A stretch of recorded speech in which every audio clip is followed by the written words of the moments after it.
hit that like button. Please make sure you hit that subscribe button. Please make sure you hit that notification bell on the right hand side. To remember to click all because we do go live each and every Monday, Wednesday, Friday, 6 o'clock Eastern time. Like always, thank you for tuning in to KI Culture Radio. Hakeem Jordan, what's cracking like it? What's cracking like it? What is cracking like it?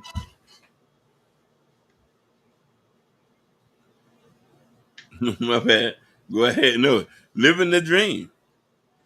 Live. And a few hours ago, Ronnie Hakeem, we had an earthquake. We had an earthquake. We had an Oh, really? earthquake. We had an earthquake. It was 4.4 magnitude. It was like 10, 15 seconds. I was laid down chilling and everything. And then all these other, it was start shaking. And I'm checking on Nina. She cool, chilling, watching TV and everything. But yeah, a little small little earthquake here and there. But other than that, we good over here in the nice, beautiful sunny California over here on the West Coast. Can't complain. So let's go. Let's get it. How was your wife's birthday? Did y'all guys enjoy yourself? Oh, absolutely, absolutely. She went to get to took her to the massage therapist, get a massage. We went out to dinner. We went to this place called the Lobster off the Santa Monica Pier. I do not recommend it because their food the food that they served was really not good. For my portion and everything. But other than that, she had a great birthday. We did a couple things during the day. You know, I would say another successful birthday. This is my 15th. Yeah, celebrate 15 birthdays with all together. 15 birthdays. And that being said, of course, happy birthday to her. You know, Zakai's birthday. I know she probably enjoyed herself. I saw you post pictures and stuff like that. See, I mean Sakia. Sorry, Sakia. I'm just waking up. I'll apologize. Zakia. I know she's gonna beat me up. I already told she had the right to beat me up, so I give her access. I already told her I give her access. So that being said, yo, shout out to those that are watching us on Facebook, Instagram, Kick, and also Twitch. Right now, our first comment come from somebody from Kick. Shout out to Kick World, man. Guys, make sure y'all follow over us, pretty much us over there on the Kick World. Go ahead, I can't read a comment. And after that, we're about to turn up. If Kamala gets a boob job, I'll vote for her. Hey, oh man, my gosh. I love talking about politics, man. But we'll talk about that later. We're not gonna talk about that right now. But that's crazy. We're not gonna talk about that right now. So, Jordan, what's happening in the sports world? What's going on over there? So you guys know the Olympics is officially over with. We're done. So it was a good Olympics. Now, if you want to call, all the gold medals and everything, all the medals combined. As you know, America, we comes to medals, the gold, silver, and bronze. We are number one in the medals with 126. China is number 2, Japan is number 3, and Austria is number 4. China has tied with us with golds with 40 even, and then we led with 44 silvers and 42 bronze. So also congratulations to the U.S. men's team. They won gold again. This is a 5th straight gold they won. They beat France on their home turf. Watching the game a little bit, it wasn't that easy, but shout out to Steph Curry who showed up. Shout out to LeBron James who showed up, and shout out to Kevin Durant who showed up as well. And they won gold. Also, shout out to the U.S. Women's basketball team. They also won gold as well. I think they played against France as well. And this is the 8th straight gold of their winning at the Olympics too. So shout out to the U.S. Women's basketball team. But yeah, shout out to Simone Biles. I believe she has 4 in total. Shout out to Sha'Carri Richardson. She has gold as well, and also she has silver as well. So, and I believe that I'm gonna go by the medalists who led the most gold, and it was from the swimming team. Her Tori Herkis. She led the most with the most medals. She has 3 gold medals of the 100 meter rally, the mixed rally, and the butterfly, and then she won 2 silvers by the freestyle rally and also the regular freestyle as well. And Simone Biles, she also the second leader with 4 gold medals and everything. But yeah, man, shout out to wonderful Olympics, and we do have a couple clips for you guys to show the U.S. men, also the track team, and also the women's team too. So go ahead, I can play the few clips we got for the guys, and after that we'll chop it up. Shout outs to Miss Jean. Thank you for watching. Thank you, Miss Jean. You get hearts from us. Hearts. Really hard. You know what I mean? When I hear we have hearts over here, we give our I hearts. know my worth. I know my worth. Hold on.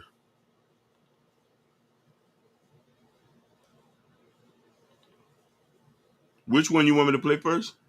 The women's gymnastics. It don't matter. It's three of them. It don't matter. It doesn't matter. You just play all three of them. It don't matter. It don't matter which order. It all like shorts.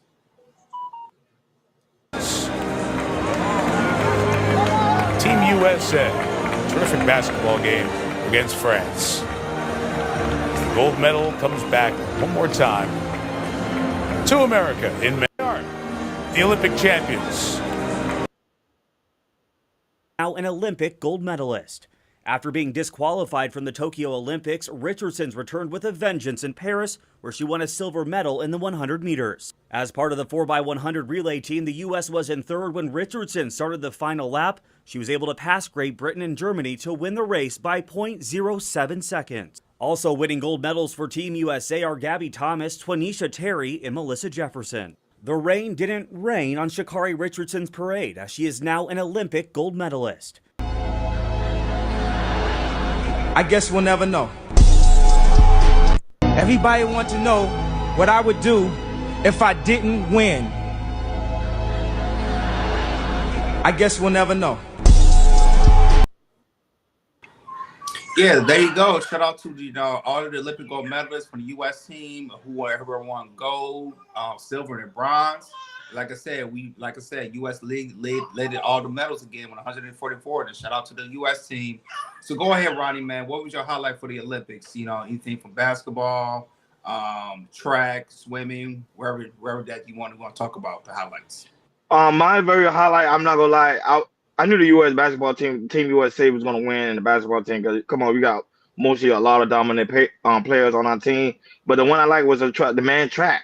The man track was really good because you already know what's called is known. Jamaica is known for always winning the track, and then for the American team to come out and win, that was over the last 20 years, boy, that thing was amazing. So I think that was the best highlight for me. Of course, Sha'Carri Richardson was also a good one too as well because she was well behaved. She was very professional, and I like the fact that she is pretty much show a different form of improvement on her. Like she did a lot of self development. And I wish her well, and I hopefully she get a lot of deals and a lot of endorsement. But shout out to Kevin Durant. Kevin Durant also made history for pretty much being one of the. I think they say the only player in U.S. I think not in U.S. history, but in the basketball team to have a lot of gold. Four. Like He has four. Four. He has four in Team USA basketball team. So shout out to him. He also made history for himself. So there's a lot of good thing going on with pretty much with the Olympics, and I'm just so proud of Team USA. Let's keep it up for the next time because I don't want China to win. Like always, shout out to the mom of Natasha Vincent is in the building. Natasha, you got your own emoji. You know that, right? Because your family. Your family. Family. Got it. Shout out to Bobby Bryant. Shout out to the lovely Bobby Bryant as well. Bryant. Yeah. And the lovely Sherry Bryant also as well for you guys always tuning in. So, go ahead. No, I'm done, Hakeem. Go ahead. I'm happy that we won those gold medals. Team USA. That's all we got to say. We should support the USA Olympics. I'm done. Well, Hakeem Ronnie, shout out to all the shout out to like the U.S. men team. That game was really, really close, with France. And in France, they definitely had something to play for because they was at their home court.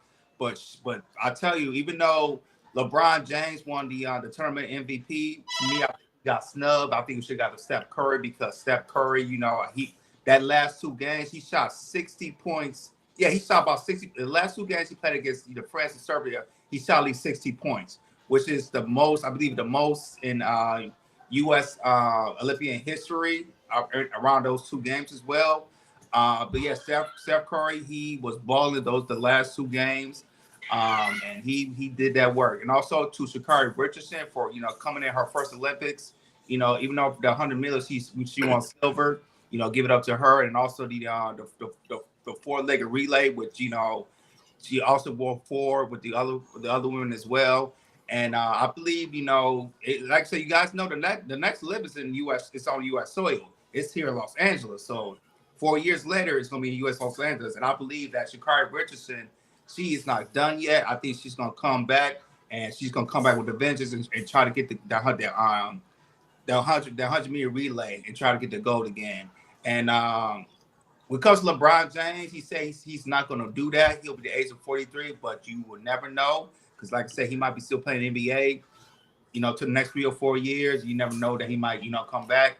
And also Simone Biles too, I don't think she's going to retire either. I think she's going to come back, for the 2028 Olympics here in LA on the U.S. soil. So I see those. I'll say the 3 names I'll say Sha'Carri Richardson, definitely Sha'Carri Richardson, and definitely Simone Biles. They will be back for the 2028 Los Angeles Olympics, and then I think they definitely go show up big when it comes to Los Angeles, real, real bad. But yeah, shout out to the Olympics, United States, and hey, let's train again. And 4 years later, it's on U.S. soil. Let's win more again. Let's be number 1 again, like we always are. Now that, but Bobby, we didn't know it was your birthday. I apologize. Happy birthday, Bobby. Happy birthday to you, Bobby. I didn't know you was a Leo. Bobby's a Leo.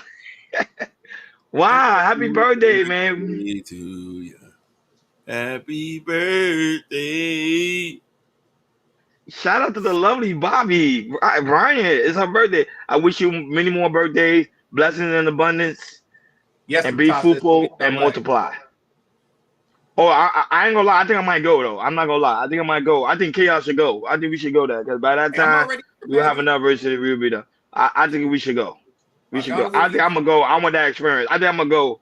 Yeah. I know the hotel. Even if it's one day, I go and do my thing and I'm out. But I want to at least have it like I was here in the Olympics. I'm going. I think I'm going. And the thing is, they already got the setup areas. Like I said, like I believe like the swimming is gonna be in the SoFi. The basketball is going to be in the LA Clippers arena, which is coming out this year. I think the karate, the boxing, and the weightlifting is going to be at the Nokia Center, which is right across the street from the Crypto. Crypto is going to be the gymnastics, and then there's other areas too. I think track and field is going to be at the U.S. Coliseum too. So they already got set areas where all the Olympics, all the competitions going to be at right now. Other than that, hopefully LA can clean up the homeless, which Karen Bass is trying to do. So if they can clean up the homeless and everything, and also the U.S. Metro, which the train and everything, they can get that set up and everything. I think it's gonna be a good experience here in LA. I can't wait for it to come to 2028. Now that Bobby from Natasha Vincent, she said happy birthday to Bobby from your YouTube side of the family. People are wishing you happy birthday too. Bobby over here on the YouTube side. Like, enjoy yourself, Bobby, and be safe. Have some Chardonnay.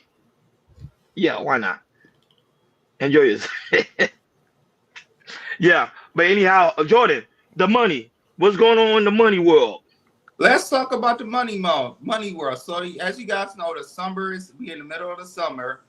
And, usually you want to know, consumers, they, how do they spend their money during the summertime, even though, inflation is up, gas is up, all the type of things, do U.S. spenders go on vacations? Do they stay domestic? They go to Miami or Hawaii or, go to the Caribbean, or do they, have enough money go international and everything? So it's just and we do have a clip, to see what our Americans are doing.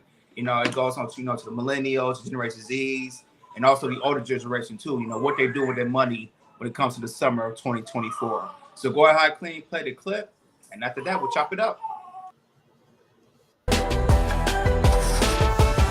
As many people's summer breaks start wrapping up in the next few weeks, we wanted to check and see how consumers have been spending their money over the last few months and what it could tell us about the state of the economy. For more insight, let's welcome in Aaron Levin, who is the Bank of America president of Preferred Banking here. Aaron, great to have you with us. So, in the great battle of goods versus services over the summer, where are consumers leaning in and still spending?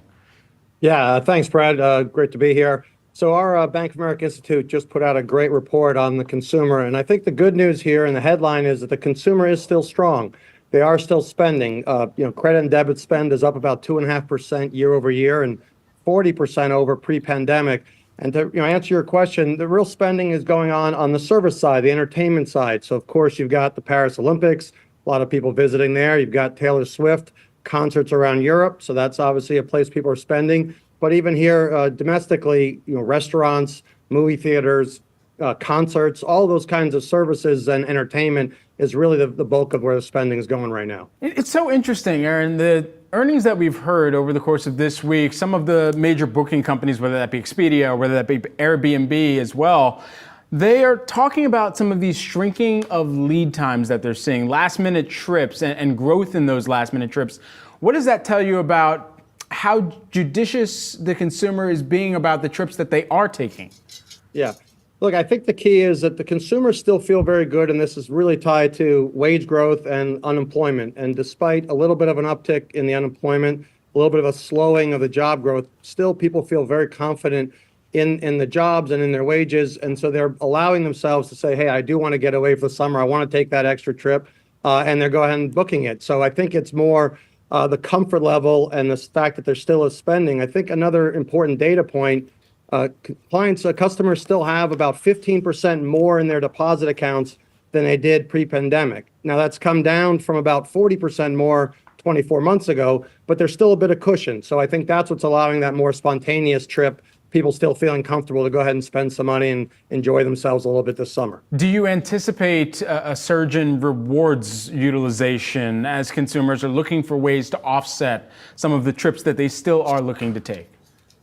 Yeah, rewards are such a critical component of spending and of card spending. Obviously, we have a great program called Preferred Rewards where we have 11 million customers that take advantage of it. And it's really critical because every dollar a client spends, they get some back. That takes the overall cost down a little bit. And that's a huge benefit. It also drives spending on restaurants and all the other entertainment stuff. So, rewards is a huge part of what kind of fuels spending and fuels people's comfort level in spending as they think about their budgets and knowing that they do get some money back with every dollar they spend.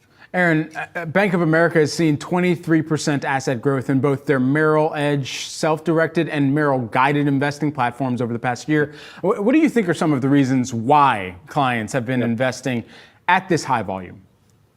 Yeah, so we're excited that the growth has continued really for the last 5, 6, 7 years. We're nearing our $500 billion mark. Yeah, so there you go. It just gives you the details on, how, Americans spending money during the summertime. It looks like they're still going on trips. They still saving a little bit more money as usual, even though we're going to, a little inflation, when it comes to families and everything. So I know, also here, how families do, if you in like a 4 or 5 family home, which, it could be, a wife, dog, like I said, a husband, wife, maybe a kid or two, because usually, with kids going, go get out of school, usually, they go sometime on vacation, usually a vacation in state or save their money, go on vacation, out of state or, anything like that. And it shows that, the U.S. economy, according to people spending in the U.S., they still, spend a little money and also have a little money to save as well. So go ahead, Hakeem, man. What's your take on how, us Americans spend our money during the summertime? We've always been very foolish when it comes to economics, our dollars. Doesn't matter what race you are. Peace to Joe Don't Hurt Her. Beantown in the building. Dorchester to the death of me. 4 corners. So I just got caught in a trance. But here's the thing. We've always been very, negligent with our money. And that's why I say it's we just need to buckle down.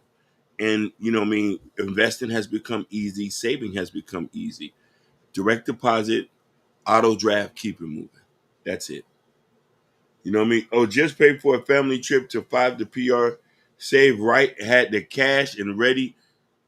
So it's Joe Don't Hurt Him just said it, yeah. And he just agreed with what what the video was saying: entertainment, traveling, and stuff like that. So save your money, budget, finance. That's all I got to say. Yeah, this year too. I did a lot of traveling too over the summer.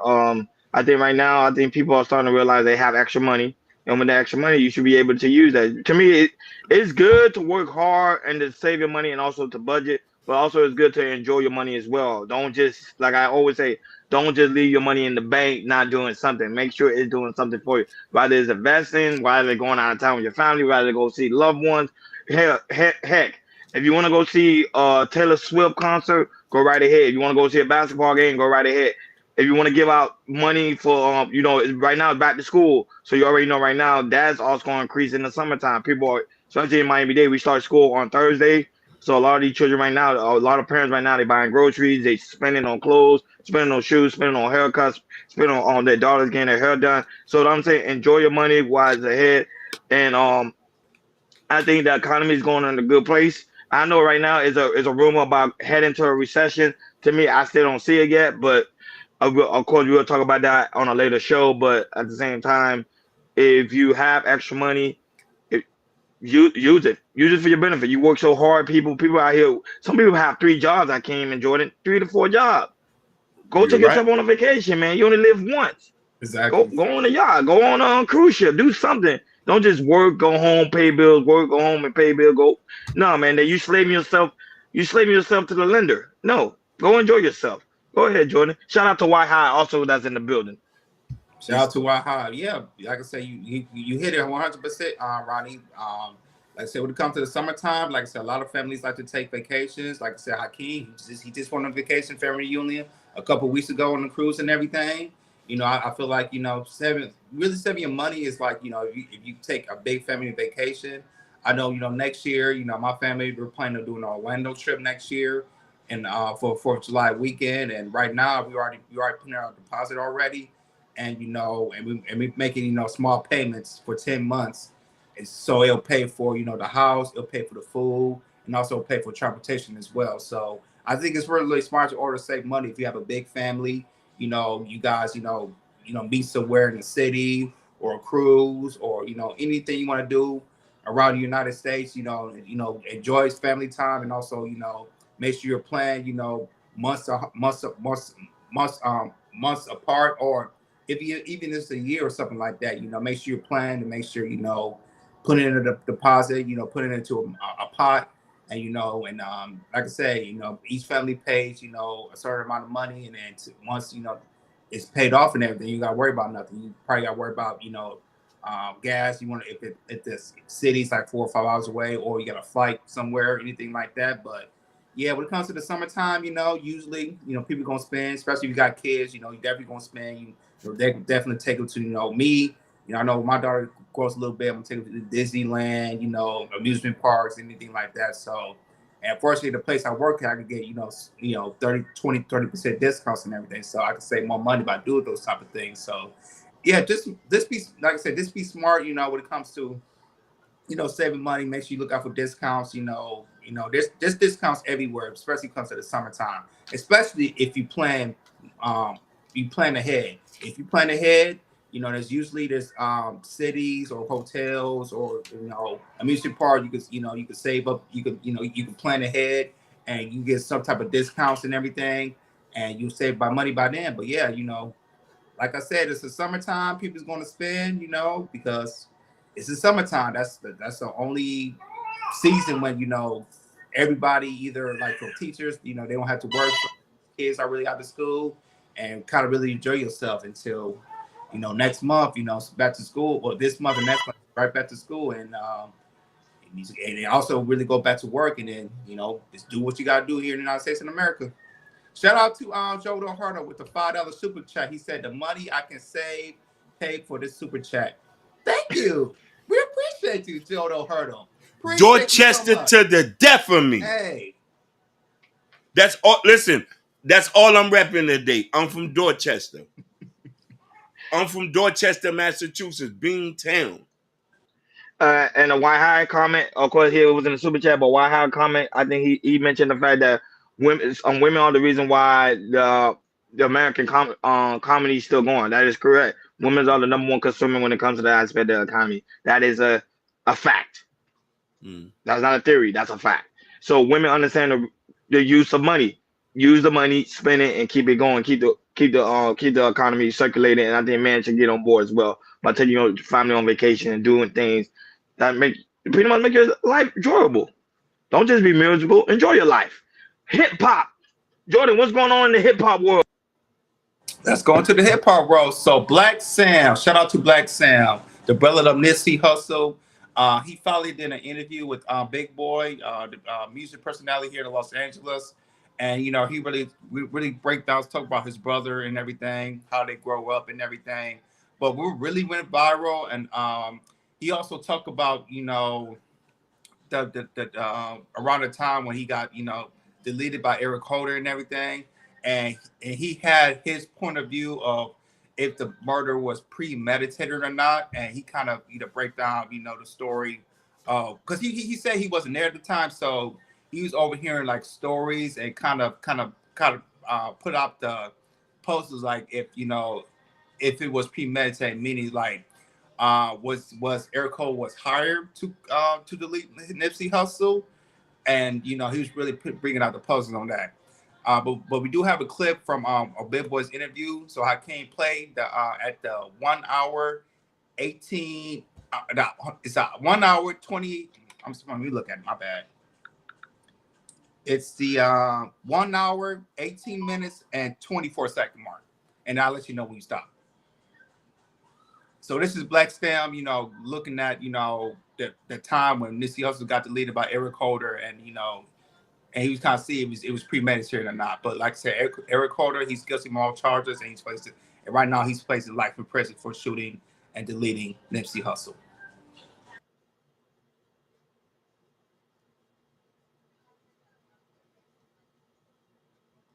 Is it as random as what the public thought it was? Like Nip seen somebody, Eric, and talked and. I mean, you know, he already got convicted, so for me, without going into too many details, somebody come to the shop. They know we in the doorway. When Hussle pull up, we in the doorway. You're gonna see me with a hoodie on, and I got a pistol on me. You're gonna see one of the team members in the hoodie, in the doorway with a pistol. That's protocol when Hussle pull up. So it's Sunday, it's busy in there. Why the niggas in there didn't follow the protocol? I wasn't there, why they didn't follow it? Maybe they was fucking around helping the customer, doing some fucking customer service. This is what I'm thinking, trying to, you know, transition into some legitimate just selling clothes. But nobody was in the doorway. And from my understanding, old boy walked up with no shirt on first to check the scene, because he know what's going on in that parking lot. And had a conversation, probably seen nobody was in the doorways, checked Hussle, had on shorts, checked everybody else, left. They say came back with a red shirt on, tiptoed through the alley, and went right and started shooting. So to me, that's premeditated. Number one, there's no red shirts in the hood. You can't buy no red shirt. No liquor store sell no red shirt. Number two, when a nigga come through the alley with a red shirt, that's the throw off, or the Bloods did it, or the Inglewood families did it, or the BPS, that's the throw off, red shirt. So for me, he felt he was supposed to do a job, or somebody sent him or whatever, and he was nervous. He was supposed to hit that alley with that red shirt immediately, but he didn't do that. He came in and he wanted to check the scene. He wanted to make sure he wasn't getting into a shootout. And that's my thoughts on it.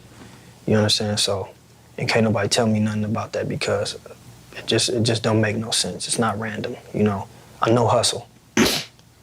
You know, ain't nobody gonna say nothing crazy to Hustle, because they know what come with it. No matter what age you are, niggas ain't saying nothing crazy to Hustle, wherever you find him at. But on Crenshaw and Slauson, definitely you're not saying nothing crazy. You're gonna come, you're gonna tuck your tail and be humble, and if not, you're getting beat up on the spot. And we done did it a million times. Hustle done did it a million times. So the fact that he left tell me everything I need to know. It was no argument, you know. It was no sense of threat. Because with that come, like, hey, be on deck. It was none of that. It was just, you know, to me it was, let me come through, let me see what's going on, and then let me, you know, in this broad daylight, man, and it's, you know, it's a lot of unanswered questions, man. You don't believe he had any dialogue with Nip that day, or did anybody say he said something? Yeah, no, they had dialogue, but it was in the mix of him coming up, talking to bro, and, you know, whatever transpired, it wasn't an aggressive dialogue. It was just maybe small talk, and then maybe people saying Nip brought something up to him. Okay, he may have, but it wasn't to me that don't, whatever the dialogue was, that didn't justify, or that didn't turn into that. You know what I'm saying? He came there for a reason, and May got the reverses. I mean, he got the, you know, charges reversed, because Hustle asked him something about it and humbled him real quick. But I think, you know, it's gonna come to the light. Did you know Eric Holder before? Yeah, we probably seen him a couple times when he was younger. You know, he hadn't been. So also, what Black Sam said, like I said, when he had no shirt on, just to co-start the area and everything, and then you know, he had on the red shirt. You kind of caught off, say there's some blood and everything, because he was right about, you know, there's no red shirt around the area, because the thing is, around, you know, Crenshaw and Slauson, in that radius, it's like I said, that's Rolly 60s area, which is that Rolly 60s Crip area, Rolly 60s Crip. So we wear like a red shirt around the area at that time. That's pretty unusual. So it really throws you off. And also earlier in the video, I was listening to there was some hood politics of Nipsey, of then like bringing DJ Khaled to the hood. Because remember now, before his death, Nipsey Hussle, DJ Khaled, they did a video higher, you know, in South Los Angeles and everything. And there were some people in the hood politics, you know, that didn't like that Nipsey brought DJ Khaled for the hood for some reason I don't know. And that kind of puts on an idea. I don't know if it's true or not. Like I said, I'm just, you know, put up the puzzle. So people are thinking, like, you know, maybe that, you know, when Nipsey brought DJ Khaled to the hood, and there was a lot of people that had a problem with it, you know, because and the thing is, you know, Nipsey, he said on business, like, no, I don't care, you know, DJ Khaled is here, he's here and everything, I'm gonna stand on it.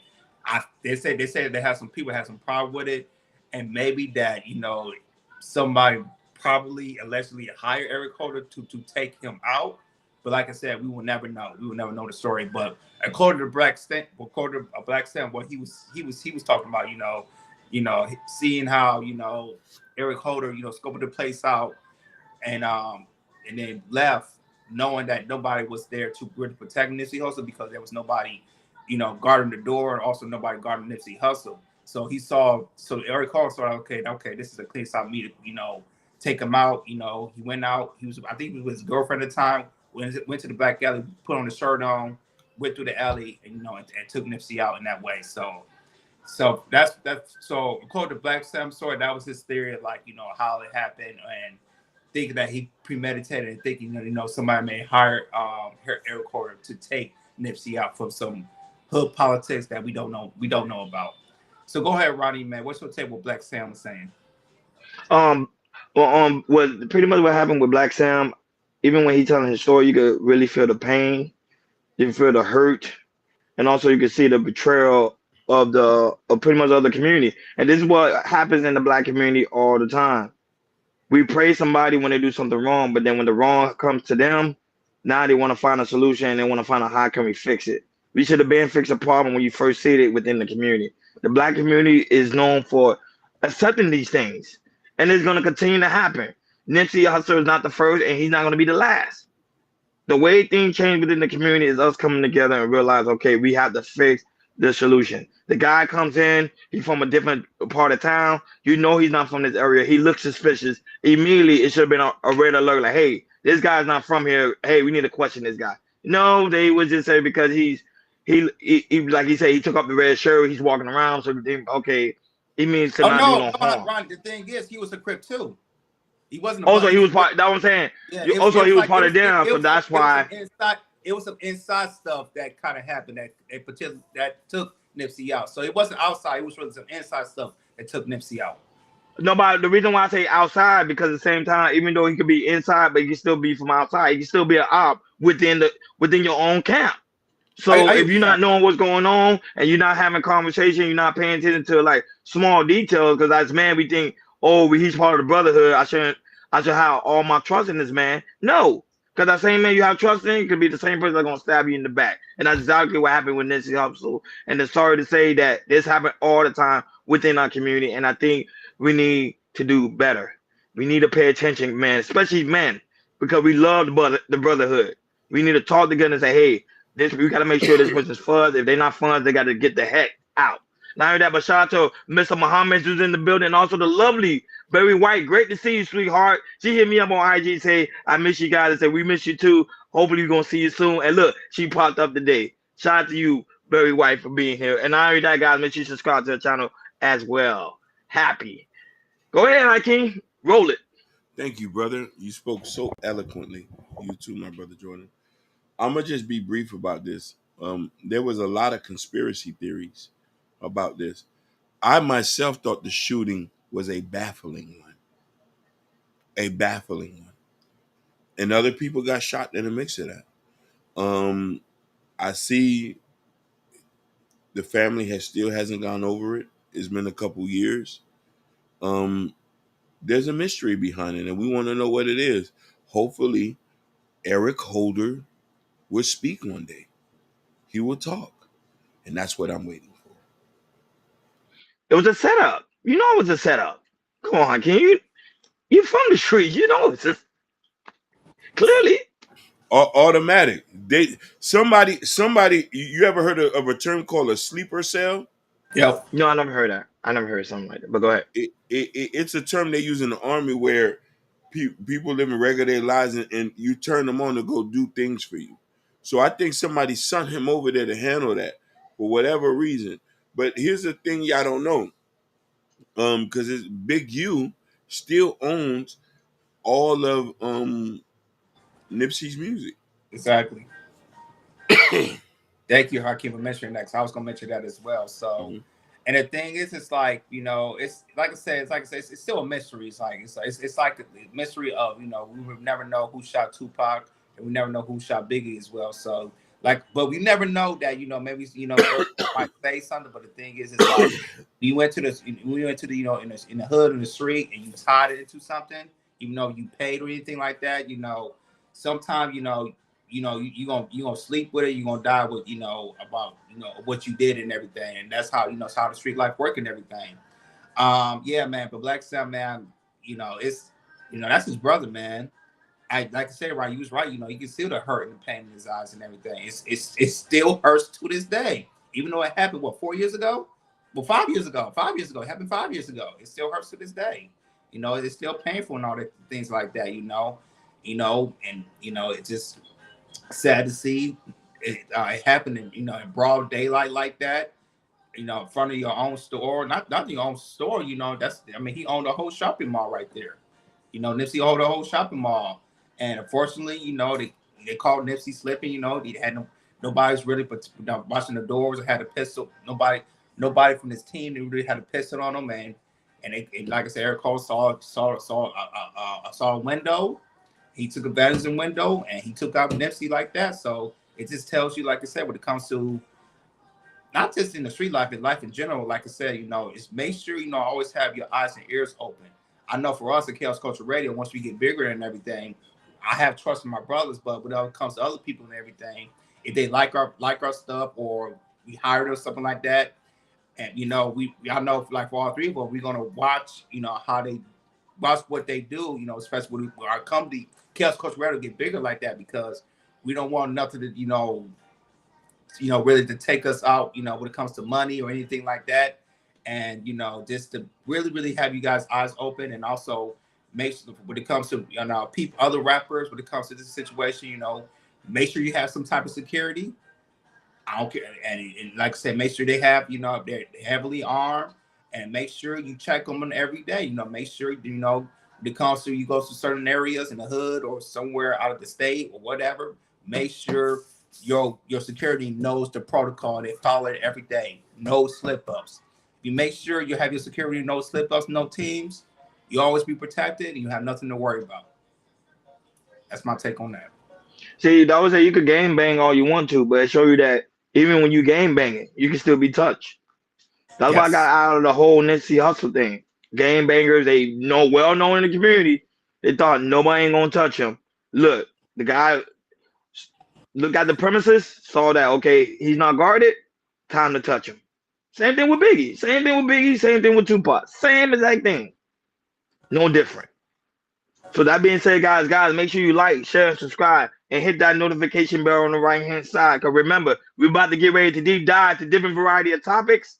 So, like always, Jordan, go ahead, do your thing. And also, Ashton Williams, I think we already let you know the good news. You having an emoji, big dog.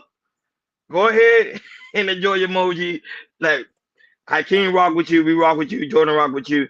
We want to do as a thank you for always coming through and supporting the platform. Even when we on your side, you still support us as well. We really do greatly appreciate you. But Jordan, you gonna read a comment, Hakeem? You highlighted. Yeah, Avengers Assemble. Shout out to Mean Street. Is also in the building. He says Tupac was shot by Orlando Allison's a shot and shot caller was Keith D. We were told that Orlando came back and started to brag about it. Says a retired gang cop. Oh, and I got a shout out to the new joint era for gifting the membership. Jalen is now part of the Chaos Culture Radio Fund. Shout out to Jordan for the giving the membership. Guys, it's good to give the membership, because when you give the membership, you allow us to give more emojis to the Chaos Culture Radio family. So guys, don't be afraid. Give the membership. Let's give everybody, because we consider everybody to be family, because y'all come over here and y'all rock with us each and every time. But Jordan, go ahead. Deep dive in these topics. Let's do it. Let's go. Let's get it. So I think a month ago we did a video of how a Pookie gets has his girl car all day with his boys, and she went for work for 2 hours, and all of a sudden he comes for 2 hours, and he comes out, and the girlfriend's mad, and she kicks him out and everything, and she started recording him walking in and everything. Now this is a Pookie part 2. So she's in the same situation, and now she's trying to get to work. And like I said, and the boyfriend, I think they got back together, and the boyfriend's still using the car, driving it all day. Now she has to call the Uber to get to work. She called her man and said, "Hey, where you at?" All that type of stuff. And because she had to go to work, and then she had to call an Uber to get to work, because even though she forgave him, still allowed to use his car. She still can't not only he can take his go to work, he can't even take his go to work. But this is a Pookie part 2. Go ahead, Hakeem.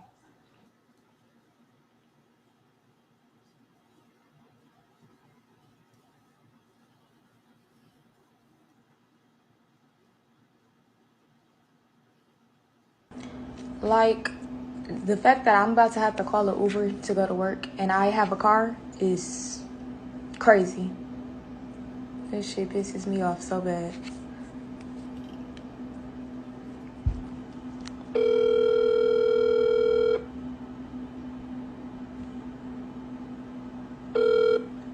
Bro, hello. Yes, why are you answering the phone like I'm bothering you and you late in my fucking car? Bro, why do you keep calling me? Because I have to be to work and you're in my car. Why else would I be calling? What time you gotta be to work? I've been told you what time I have to be to work. You need to be here now. I have to be to work now.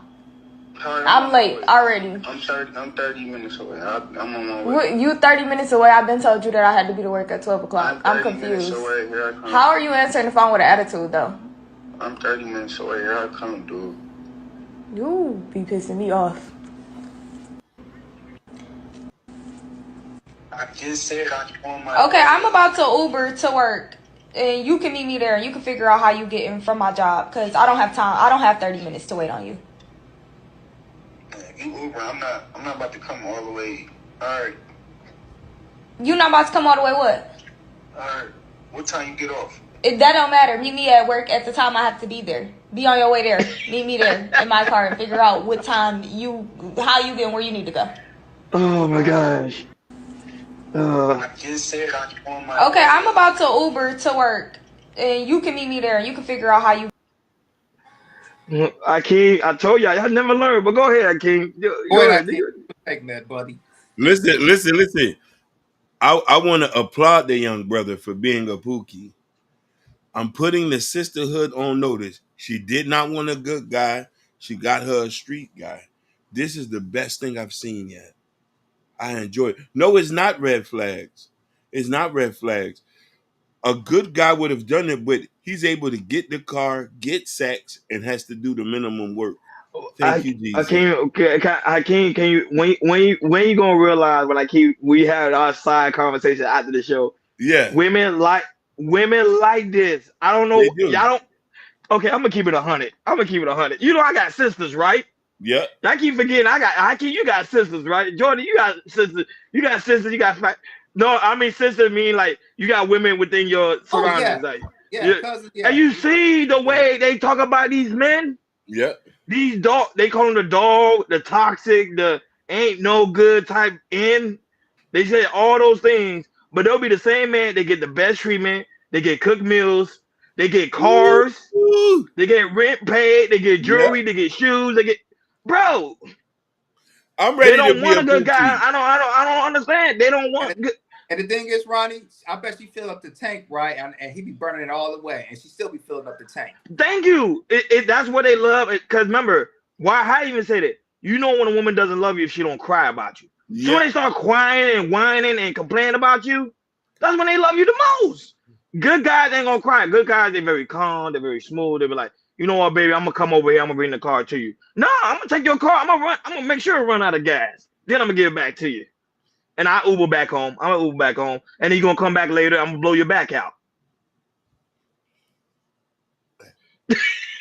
Yeah. Go ahead, Jordan. I know everybody saw Baby Boy, right? I know y'all been seeing the time that Jody always have the car. Good point, Jordan. He been consistent. Good point. Of taking her to work, picking up the work, but there's sometimes there was one scene she was pissed off. She had her son walking to Jody's mom's house and everything because he was pissed off because he was supposed to pick her up for work. So I think he was with Pete. They was doing something and everything, and then later in the scene, she's like, "I hate you," all that sort of stuff.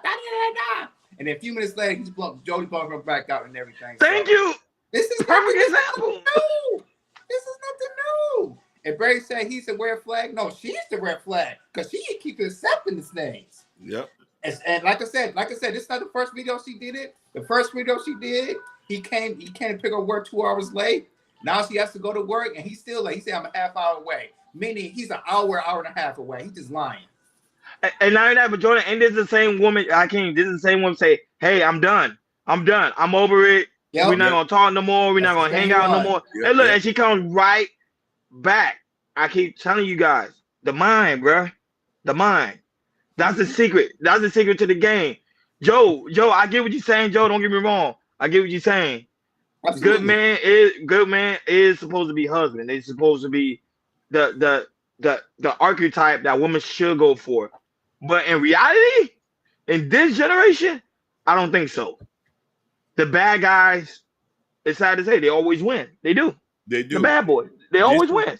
This is why it's important for a lot of you men to stay in your daughter's lives. To teach her to judge based on character and not finance. See, look what Francesca said. Look what she said. Where the good guys at? Mike. I'm asking. They everywhere. But the question is, Francesca, are you willing to do the work to get them?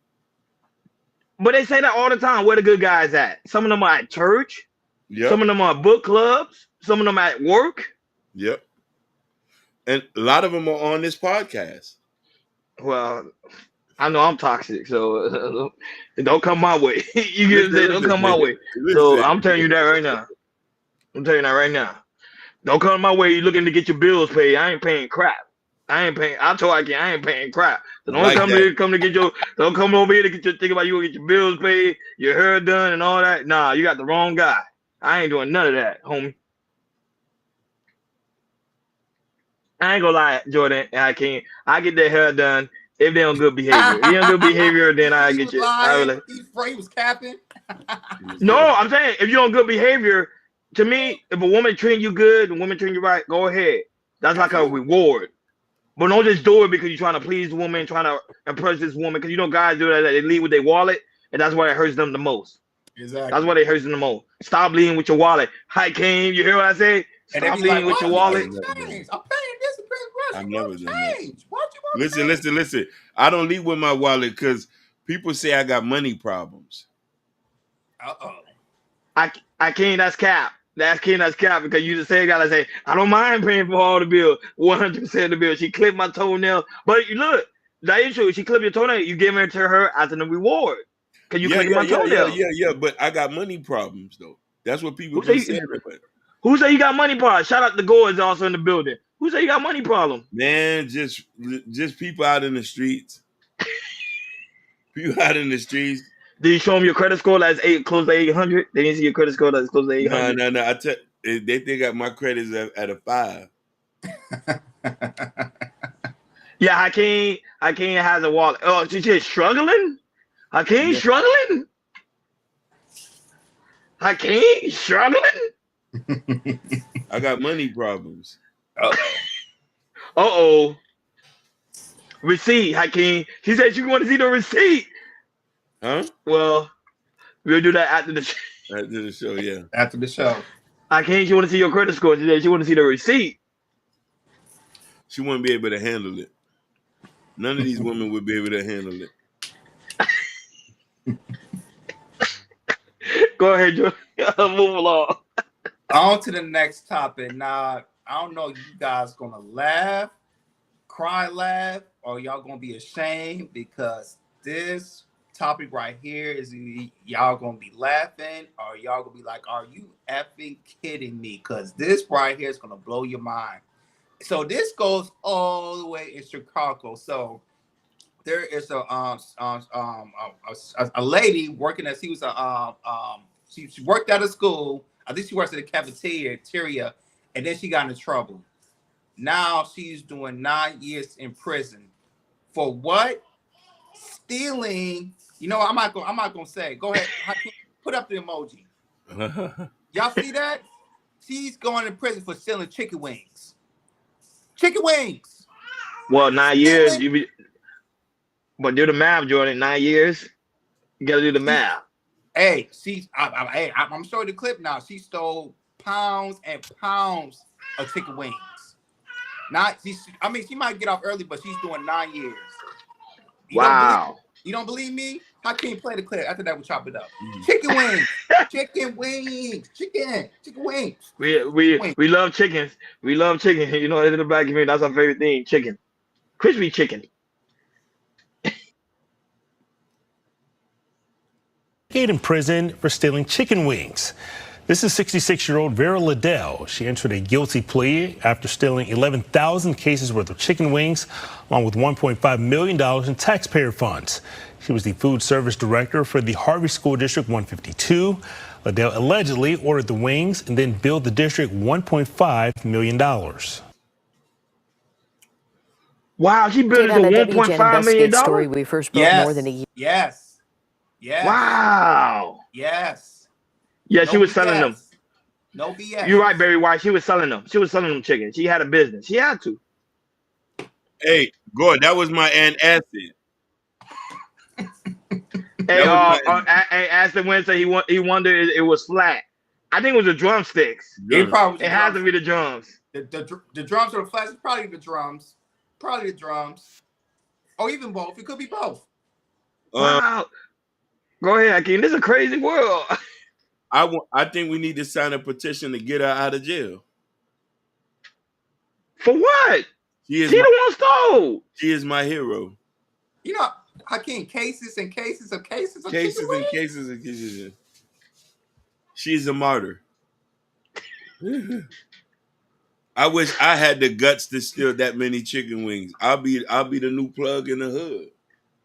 She gotta be. She had to be selling them. Yeah. Had her own proper restaurant or just giving them away. But 9 years. Well, that's why she's doing 9 years, because they say it's accumulated to 1.5 million. That's what I'm saying. Over the 9 years, I knew it was gonna be like for her to get that a lot of time. It had to be like up there. Yeah, up there. But 1.5. Yeah, 1.5. Lady. And I ain't know, but how did they? I'm just curious. How did they find out? Did they find out due to like one day they were just doing the inventory? They realized like, wait a minute. You mean we keep running low on these wings?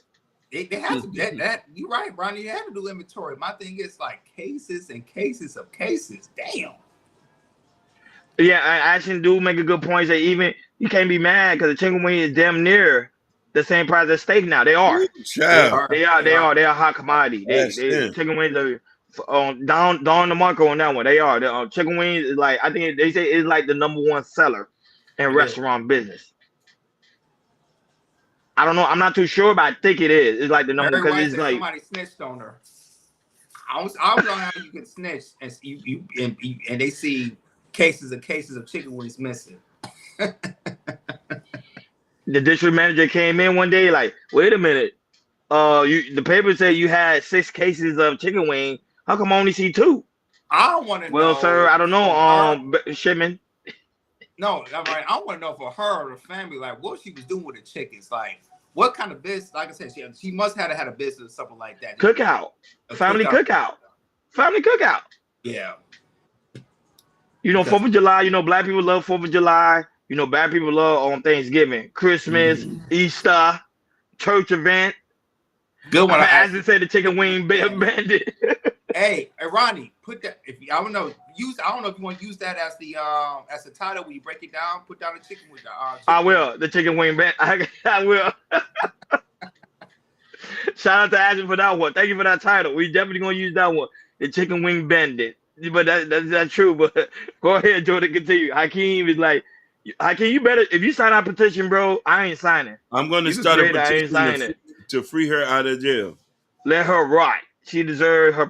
You think they're going to do that for a man, Hakeem? Think about it. If a man was going to jail for a chicken, you think they're going to say, he's a martyr, let's get him out? They're going to leave his black butt in there. Hey. What's 66? She's an older lady. She's 66. She's 66. That's why we need to get her out. But I'm a feminist, so I have to support her.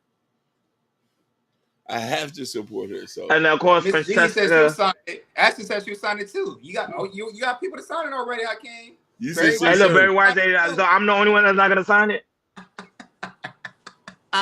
Hey, put the pin emojis in the chat, people. If y'all want to sign, put the pin emojis in there. Hey, I'm not gonna lie, man.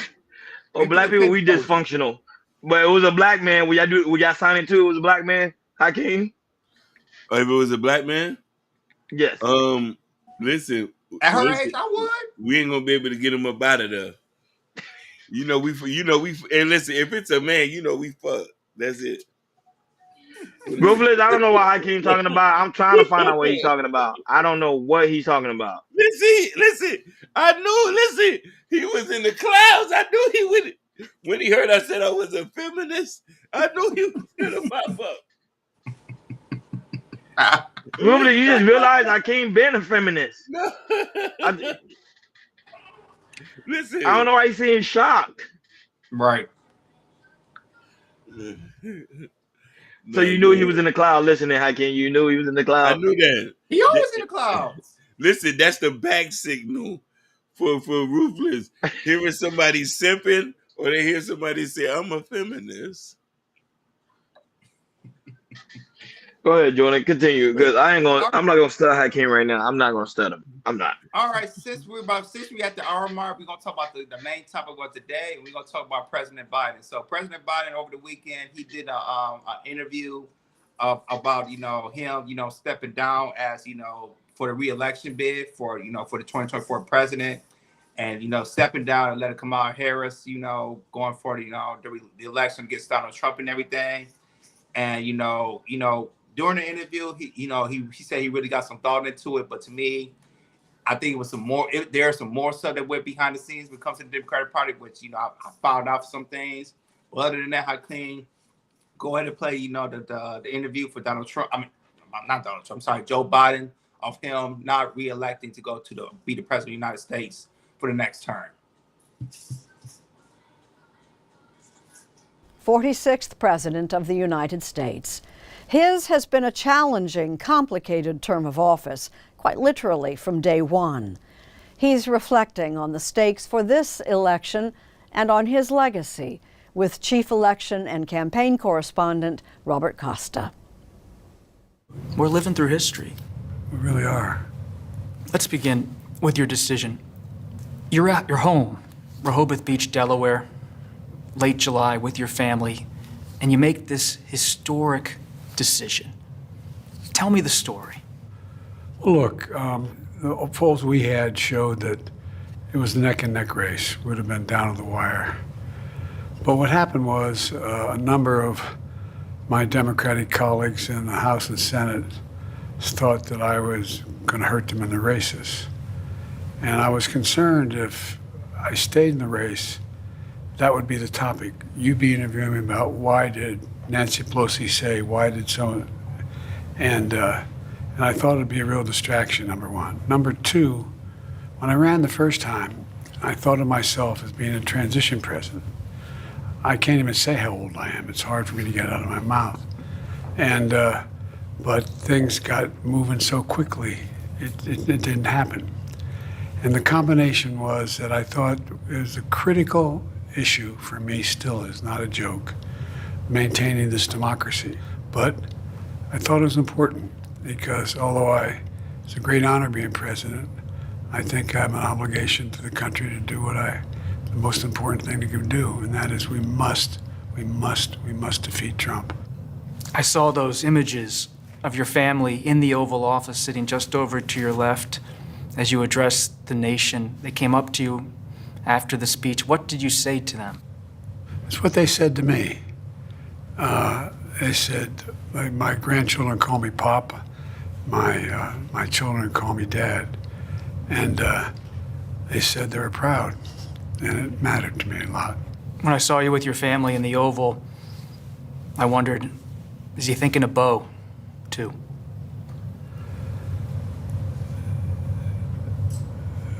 Look, I can honestly say that I think of him all the time. Whenever I have a decision that's really hard to make, I literally ask myself, what will Bo do? He should be sitting here being interviewed, not me. He was really a fine man. You know, Bo was committed to my staying committed. We had a conversation toward the end when we knew he wasn't going to live. And he said, Dad, we know it's going to happen. He said, I'm going to be okay, Dad. I'm all right, I'm not afraid. But Dad, you got to make me a promise. I said, what's that, Bo? He said, I know when it happens, you're going to want to quit. You're not going to stay engaged. He went with my dad, said, look at me. Look at me, Dad. Give me your word as a Biden. When I go, you'll stay engaged. Give me your word. Give me your word. And I did. And then that's why I had not planned on running after he died. And then Charlottesville happened. In 2017, white supremacist demonstrations in Charlottesville. So yeah, there you go, Joe Biden. Talk about there's that people in the Democratic Party was not really happy with the campaign, and also looking at his health as well. That you hear him himself. You say, y'all like his age. You don't even know how old he is right now. So that's a problem right there. So Roddy, you talked about it a lot. You said that he's gonna step down. Actually, we all three of us said, even though he was going for the campaign, like you said, how his mental state and everything, and how when we went to the presidential debate, he got whooped by Donald Trump, and it just showed that that how he got whooped on. It's like, okay, especially how the Democrat Party saw how he went on the Democrat Party. It was like, okay, enough is enough. He needs to step down, and we need to bring up somebody new, somebody else, which is the Vice VP of Kamala Harris to run against Donald Trump. And as you can see, majority of the Democrats, endorse her, and now she's running against Donald Trump. So go ahead, Ronnie, man. What's your take what Joe Biden just said about him bidding out of the reelection for the president of the United States? Now that, but shout out to Mimi, one of the co-hosts of the Shiesty Avengers, is also in the building. Shout out to y'all. She said, "Hey y'all, hey." I can't say it. I can't say it. I can't. I'm not even going to even try. Go ahead, King. Go ahead, do your thing. You know you like to do your theme song, but you're not doing it today? I do. I do it so much. I can't retire.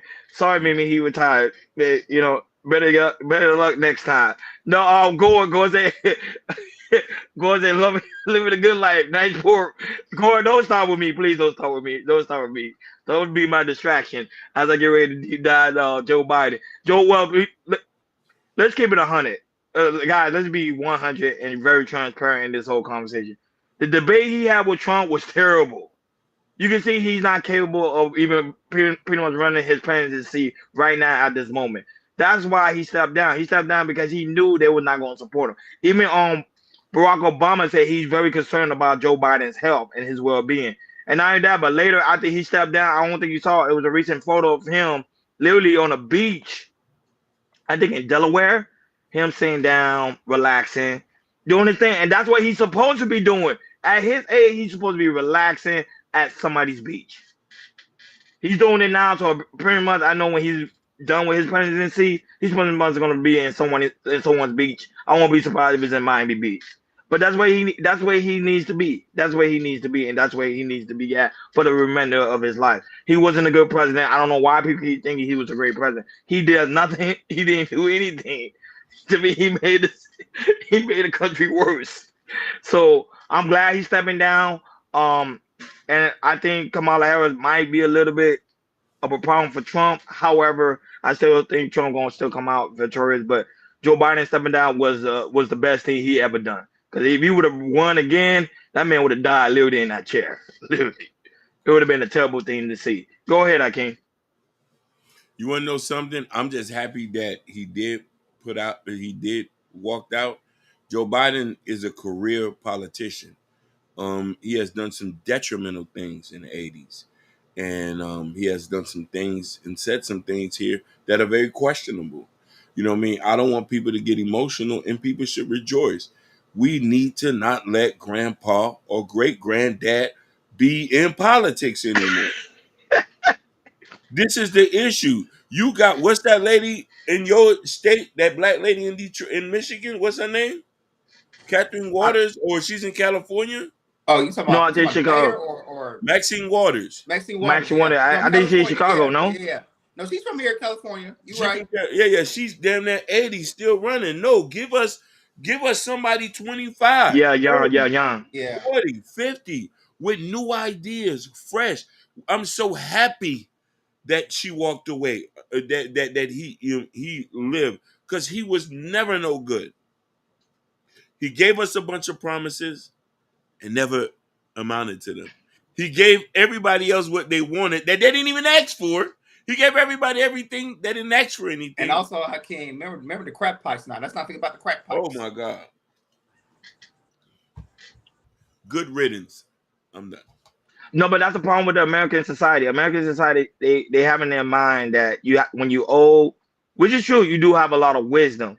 Yeah, that's true. But doesn't mean when you old you can still run the country. As you can see, it's clearly false. Go ahead, Go ahead, George.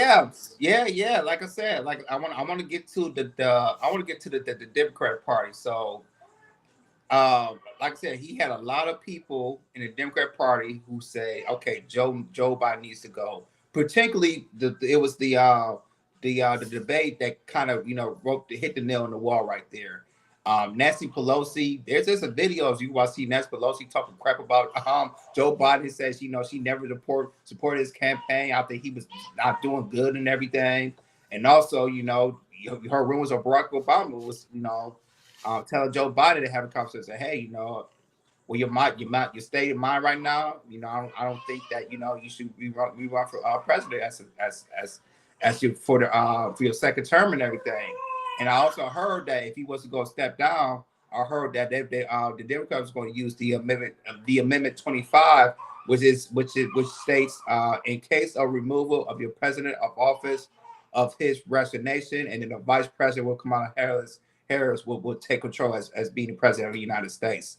So it was almost going to threaten him, the 25th Amendment, if he was going to step down as the president of the United States. But like I said, I'm glad he did. He's not in his state of mind. He don't remember a lot of things. Remember a month ago he was talking about calling Kamala Harris VP Donald Trump, and also calling the Ukraine president of Ukraine Putin, which he's the president of Russia and everything. So his mind is not in good health right now, and I'm glad that he's stepping down and enjoy your golden years with your wife. Go to Hawaii, go to the Caribbean, relax. You've been in politics, what, 50, 60 years, Hakeem? Oh, my God. You've been in there for almost majority of half a century. He grew up in it. Right. Good point. He grew up in it. His health comes first from Francesca. Yeah, exactly. You know what I'm saying? His health comes first. I would say just go lay in somebody's sand like he did recently and relax and enjoy your golden years, man. You did a lot. It's time to sit back and relax. And to me, all these politicians that's over 60 need to retire. They need to create a plan or something to have these guys retire and bring some new guys, like you stated, Hakeem, some young face in, because they are the future. This is the people that's pretty much going to run the country, not these old hags. These old hags need to get the heck out. You know what I'm saying? No offense. I got a question. I got a question for both of you guys, even the 10 panel. In the White House, what y'all think? What's the percentage y'all think is a lot of people in there over 60 in the Capitol building? I'd say 80%. I agree. 80. I agree. Natasha said not over 60, maybe over 70. Let me tell you something. That might be 50% right there. The United States ain't no different than these African countries and Putin, who stay into these positions 60, 70, 80 years in lifetime leaders. That's what they are. No, but Putin, he's different. He's a dictator. When you're a dictator, it's totally different. Natasha said you can't really stay. They're not gonna never step down until they die. They're not stepping down unless you delete them. But they're not gonna step down. Go ahead, Jordan. What you was gonna say? No, she said Natasha officially. She said 85%. I agree. It's up there. Jordan, all them are old. You don't see him in an interview. Lindsay Pelosi is like what, over 80? Over 70. Yep. What's his name? The one that they always talk about. What's his name? That Republican they always talk about. He like close to like 80 something. But don't get me wrong, they're in great shape. They're in wonderful shape, because to be 80 and still able to function. But you already see Joe Biden ain't functioning. Like even when he's doing that interview, you see like he kept pausing because I think he kept forgetting. And they didn't want him to embarrass himself. Just about like, hey, someone probably in the back of the interviewer and say, hey, Joe, take your time. There's no rush. Because they know if he says something, he's going to forget something. But that being said, Jordan, let's move forward. And let's move forward. So let's talk about Kurt Flynn. So Kurt Flynn was on a podcast, and he's been married for 20 plus years, I believe. And he talks about how marriage is being weaponized here in the Western Christian, which is here in the United States. Yes, Mr. McConnell. Good. Yeah, Mr. McConnell. Thank you, Wahai. That's why I did like this. Thank you, Wahai. You batted him up. Mr. McConnell. Yep. Over like 80. And the thing is, he be having aneurysms sometimes. Sometimes he be pausing. Sometimes, bro. Hey, Jordan, you see how he just be pausing? Yeah. Literally on the camera for like 10 minutes. Like, is he broken? Can he move? But Shout out to Ken Doll, the mom fathers in the building. Shout out to Ken Doll, mom father in the building. Shout out to Ken Doll. But going back to the next topic, going back to Kirk Franklin. So he was on a podcast and he talked about how, Western Christianity, which is here in America, how marriage is being so weaponized, which I think mostly people could agree in his on a panel, also on the chat, how marriage is being weaponized here in the Western world. So go ahead, can you play the clip of Kirk Franklin, and after that we'll chop it up.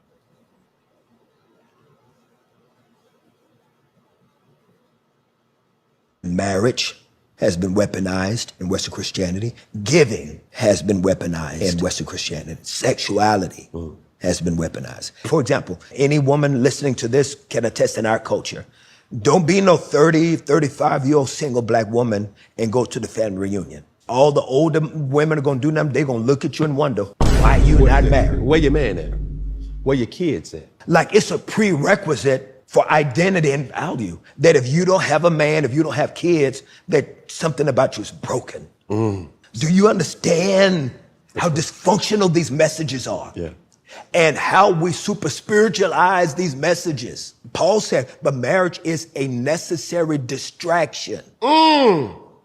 I have many friends that were in ministry at church, and the church has told them, if you're gonna be in ministry, you can't be single. We're not gonna let you work with the youth ministry if you're single. You can't do this if you're single. And so what people do, they quickly get married thinking that they're fulfilling God's will for their lives, but they are fulfilling man's dogma. You can be single and be used by God. You can be single and have purpose. Being married is not a prerequisite for God's hand on your life. It is not, but we've weaponized it. And then crucify people. Where my camera at? Right there. And then crucify people when those same marriages fail.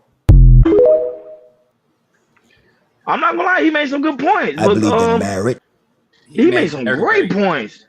No, Hakeem disagree. You want me to go first, Hakeem? Go ahead. I emphatically disagree. He made some good points. Now, one of the things he did say, which I do agree, especially me growing up in the church, they do use the aspect of marriage a lot, that you can't be a part of the ministry unless you're married. Why? Because it looks good pretty much look good upon the church. Now it look good, according to them, it look good according to God as well. When two people are married, then they should be able to do stuff in the church.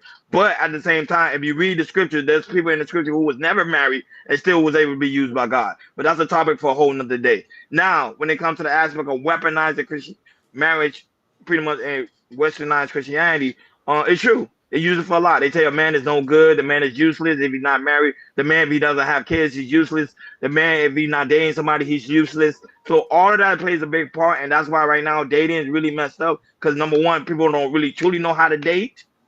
People truly don't know the power of seduction. A lot of people don't even know how to pretty much court their woman. It's so many stuff that comes to the aspect of that as well when it comes to the dating world. And women too. Some women don't even know how to treat a man right. Some women don't even know how to cook. It's so many things that go to the aspect of that. But I think weaponizing marriage in the Christian, you already know, environment, I think it's very dangerous. But I do want to hear Hakeem's thought, and I might counterattack his points. But go ahead, Hakeem. Thank you, brother. You want to know why it's important? Like monogamy, relationship, has been the focal point of religion as long as we can remember. No matter what religion are you talking about, they always talking about the togetherness of a man and a woman. That shit he said, he was just making that shit up as he go along. I've read the Bible. I've never heard no shit like that. That's some shit he said out his mouth. This is the problem we got with Christianity. People making shit up as they go along. Now, here's the thing now. The people who use and weaponize Christianity is the people like him. It's the pastor. What regular person is weaponizing Christianity? He might bore you to death with it, but you can't president. The pastor's the one saying that. Why do God talks about the covenant in the Bible and getting married? Why is it that? Show me somewhere in the scripture where it says being single is okay in the Bible. But you know, a lot of people. But how can you know a lot of people was used by God that was single? You know that, right? A lot of people. I understand that, but show me somewhere. Listen, God has special requirements for special people. They wasn't talking about them being single to them. Listen, Jesus' daddy had to get married with somebody. Jeremiah couldn't get married. He was a prophet, He a was a high prophet in the prophet. Old Testament. Samson got married, but then the last woman he didn't marry. He dated a lot of whores. David was married. Don't get me wrong, but he had multiple concubines. Show me in the Solomon as Bible. well. Show me in the Bible where it says you can be single and used by God. Show me where he says it's okay to be single. Half of Jesus' disciples was single. I understand that, but show me where it says in that 4,000-year-old text. It's not gonna say it. It's not gonna say it. But however, you could gotta use common sense. Just clearly, you see, Jesus had 12 disciples. All of them was not married. They still used powerful. Brother. I love you, but here's the thing. This is the problem that we got. Do we go with anecdotal writing and evidence, or do we start to just make stuff up as we go along? That man was talking. He's improving. I've been to church. I've been to Bible study. I'd never heard that before. That's damaging. He's on some pop culture shit. Don't play with Jesus like that. Don't play with the Bible. I understand many people are called and used by God. Where does it say that in the Bible? The Bible says that you can't be that you need to be married to be used by God, Hakeem. That you need to be married and be used by God. That's what you're saying. Say that. It doesn't even say that. It doesn't say that at all. That's what I'm saying. That's why I say it was a lot of single people. But it doesn't say to be single and used by God. But it does say you need to get married. It does says a man who finds a wife finds a good thing. I never heard it says a man who stays single is a good thing. But Hakeem, you still have not answered this question then. Were the people that was using the Bible single? There was people in there single. God has special position to do certain things. But let me tell you something. That shit he said is damaging. It's damaging. There's a lot of pastors today, Hakeem, that are not married, still yet being used by God in a powerful and mighty way. There's a lot of them. And that's no problem. That's good. But that's good. But just like JoJo Hernan, the pastor could be the best and the worst representation. Now no, man, we supposed to pair up. It says it all in the Bible. Nah, I agree. No, don't get me wrong. I agree. Man shouldn't be alone. You should have a woman. Yeah. You should have somebody there with you. But this is my thing. This is my thing. You don't need to be married to be used by God. When you see a lot of people today, and even in the scripture, you see them clearly being used by God in a mighty and powerful way. Samuel was anointed by God, anointing people, anointing kings. He was never married. Yeah.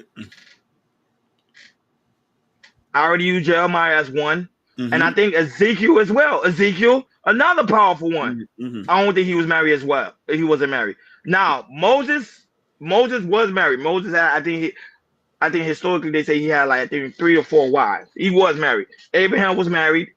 Moses, all his kids was married in the old covenant. That's it. But in the New Testament, a lot of them wasn't married. A lot of them wasn't married. And they were still used in a powerful way. I understand that, but it does not. But what Kirk Franklin said, he was saying his opinion.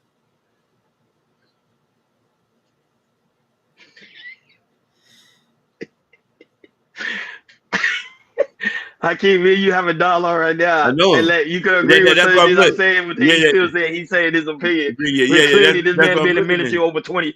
Kirk Franklin been over ministry over 30 years. Listen, you're right. Listen. I'm still learning, baby. I'm still learning. When I'm telling you, I'm still learning. That's why I'm looking at you, Ronnie. And I'm like, bro, I'm like, when I heard, listen, I had to sit there and swallow myself to be like, what this man saying? This Kirk Franklin. Man, salute to that. and stomp and should have but I came though. I did state in my commentary. It does look good if the man and woman are married. It looks good for ministry. I did say that. No, you did. But you don't need to be married to be used by God. I don't think so. No, I think God will use He will use a donkey. He used a donkey's ass to speak to the children of Israel. He'll use anything He wants. God is God Almighty. Can't touch him. And I agree with you on that. I didn't disagree. I just saying that I the only thing I'm wondering is he's saying it like that was in the Bible. True, we see your comment. We're gonna drop the link shortly. I just want to have this dialogue with Hakeem first, and I know Jordan gonna do his commentary. Then Hakeem can drop the link so you can come out and True say he have something to say. Shout out to Next Level who's also in the building. But go ahead, Jordan.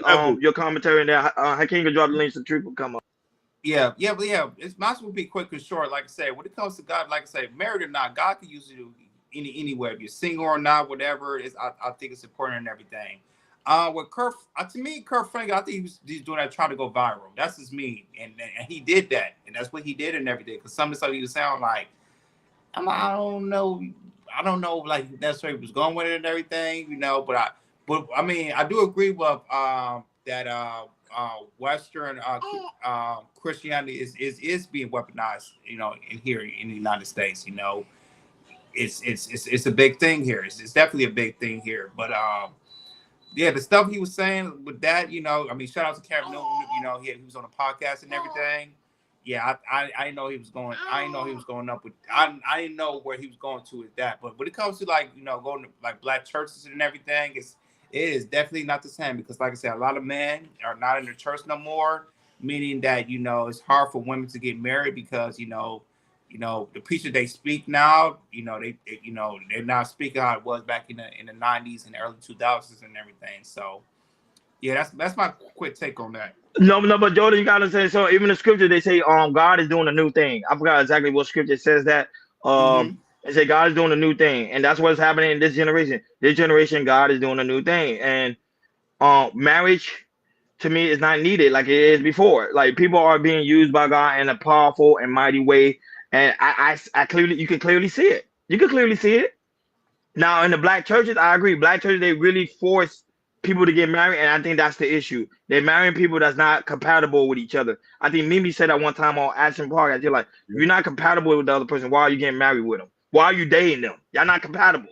Date somebody that you are compatible with. Don't just date somebody because they pretty much they got resources. Go ahead, can you gonna say something? The church need to have a dating service strictly for Christians, and to examine these guys from the teeth. They do.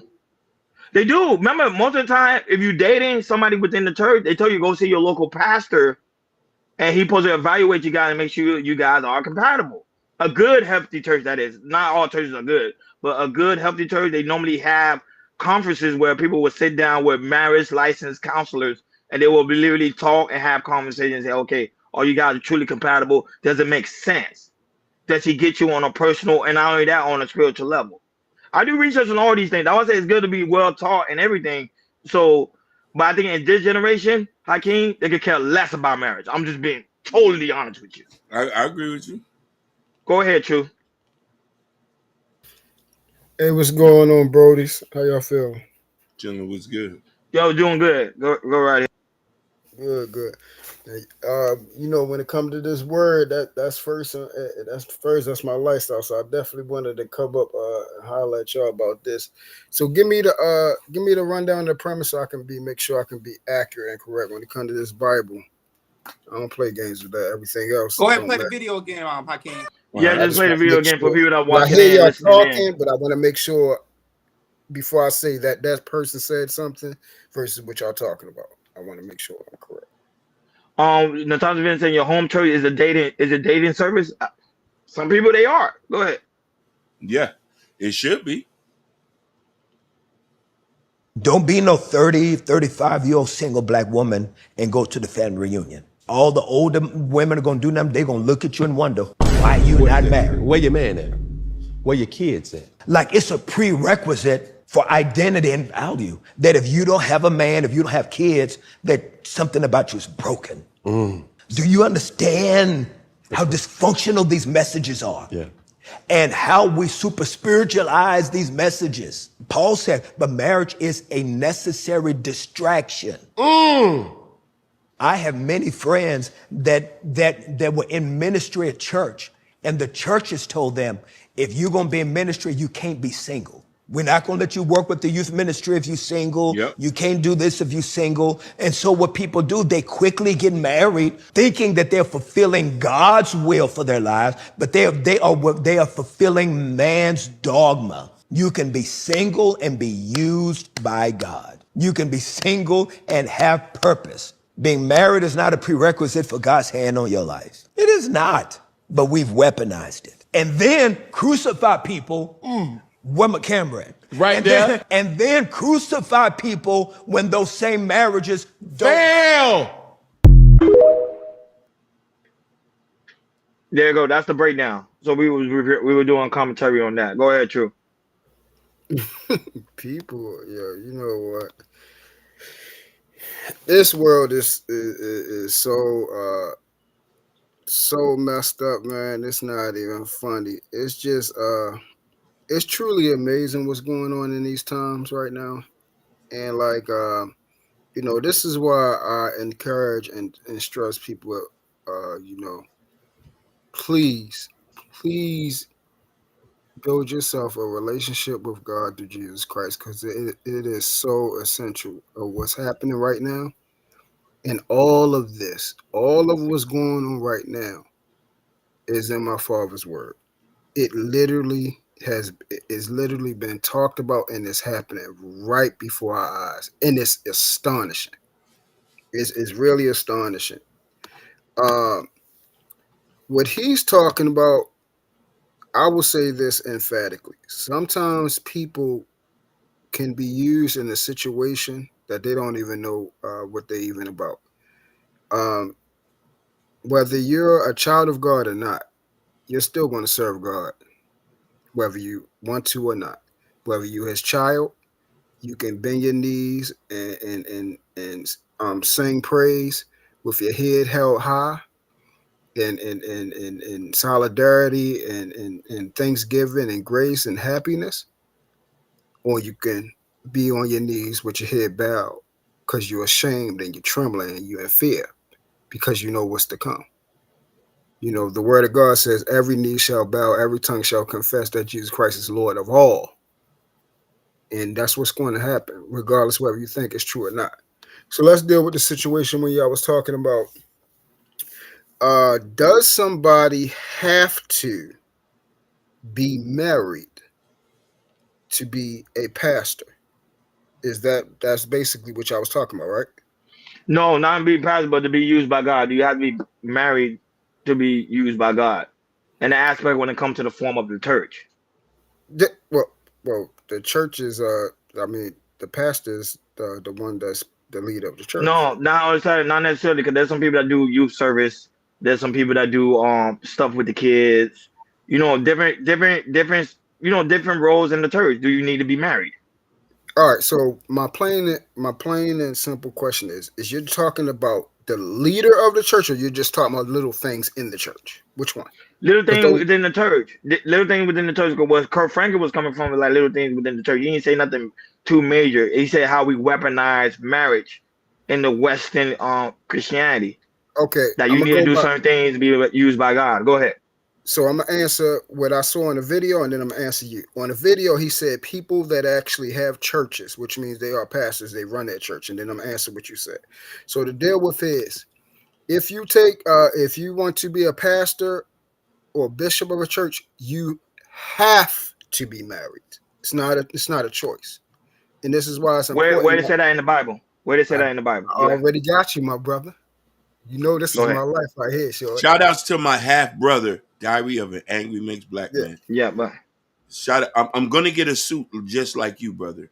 Yeah, so that's clean. So Dad can make me proud. I'm gonna get it. He got. I'm gonna, because my brother always looks sharp. Go ahead, brother.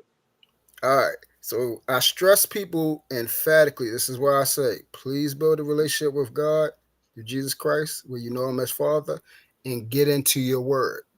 because you know where stuff like this is all the answers you want is in the word. All right, so it's 1 Timothy 3rd chapter.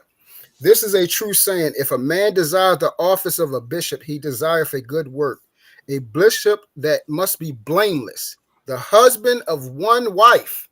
There go your answer. But I'm going to continue reading because it's other things. Vigilant, sober, of good behavior, given to hospitality, apart to teach, not given too much wine, not striker, not given greedy of filthy lucre, but patient, not a brawler, not covetous, one that ruleth well his own house, having his children in subjection with all gravity. For if a man know not how to rule his own house, how shall he take care of the church of God? Question mark. Not a novice, lest he being lifted up with pride, he fall into the condemnation of the devil. Moreover, he must have a good report of them which are without, lest he fall into reproach in the snare of the devil. Likewise, must be the deacon be grave, not double-tongued, not given too much wine, not greedy or filthy lucre, holding the mystery of the faith in a pure conscience, and let these also first be proved. Then let them use the office of deacon, being found blameless. Even so must their wives must be grave, not slanderous, must be sober, faithful in all things. Let the deacons be the husband of one wife, ruling their children in their own house as well. For they that have used to the office of deacon will purchase to themselves a good degree and great boldness in the faith which is in Christ Jesus. These things I write unto thee, hoping to come unto thee shortly. But if I tarry long, that thou mayest know how thou oughtest to behave thyself in the house of God, which is the church of the living God, the pillar and ground of the truth. And without controversy, great is the mystery of godliness. God was manifest in the flesh, justified in the spirit, seen of angels, preached unto the Gentiles, believed on in the world, and received up in glory. That's the infallible word of God. So that's your answer. The answer is no. You cannot be in the house of God in the ministry without being married, says the word. Quick question: was Jesus married? Was Jesus married? Yes. Yes, he was married to the church. That's not my question. Was he married to a woman? No, that's he was married to the church. Okay, I use that example. I use another one. Was Peter married? Was Peter? Yes. Peter was not married. Are you crazy? Do you read the Bible? Not married. You want me to show you where he's married? Do you want me to show you where he's married? Peter left his wife. He left his wife. Do you want me to show you where he was married? Yes, you know what? You know, Jesus the disciple left his wife. I'm telling you, he left his wife. He left his wife. Show you where he was married. I give you another one. John. Was John married? No. Before we jump anywhere else, you asked me a question. I'm giving you the disciple. Hold on. I'm giving the disciple. I'm giving his disciple. You say Jesus was married. I told you he was married, but he left his wife. So that's one. John was John. John married. So you said something, but we're going to go to the word. see, you scared. You can't be scared. I'm at you. You say, yeah, he was married. I'll tell you, he left his wife. See, I told you, I do research. He left his wife. I just told you, he left his wife. Are you talking to so me? That means Well, you asking me a question. I'm telling you. I'm asking you. You say he was married. I say, did he leave his wife? And you said, did he leave his wife? For me to go. Okay, so I'm giving you all the disciples' name. Judas, was Judas married before he betrayed Jesus? No. What the man? All these names I just giving you, were they all part of the ministry of Jesus? Was they a part of the ministry of Jesus? Was they a part of the ministry? Yes. Of Jesus. Jesus. Yeah, they was. I'm talking about New Testament. I'm not going Old Testament. So clearly, Jesus sees something in them that was very powerful to be able to use these men, even though these men was not married, or even though these men left their wife. Mm-hmm. So what changed now? Why do all the time got to get married or do something to fall in the line of ministry when Jesus clearly got men that was not married at all and still be able to use it in a powerful way? Are you asking? But then go ahead, you can answer the question. You go to Peter first, show that Peter was married, and then also answer the question I just said. So go ahead, you can go. I'm gonna be quiet. always go to the word because that's the only thing that's important. Not my words, not nobody's word. God's words.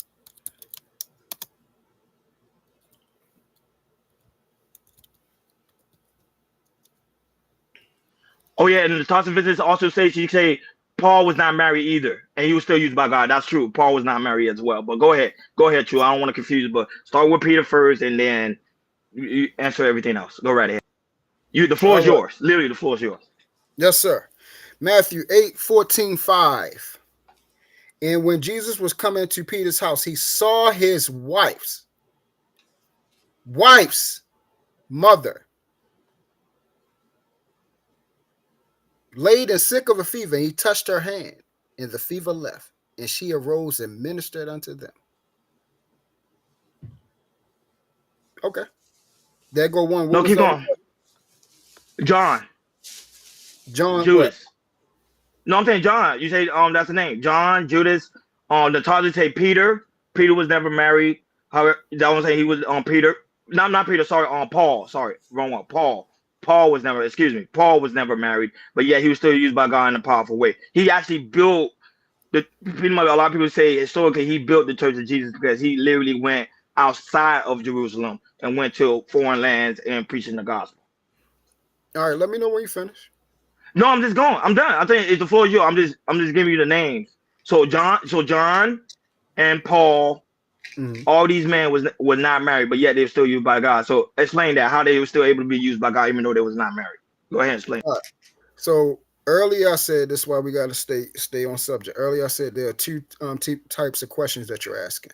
The first question I said I'm going to answer what Kirk Franklin said in the video. Kirk Franklin said, I know people that are in the churches that aren't married, that own and run the churches, pastors.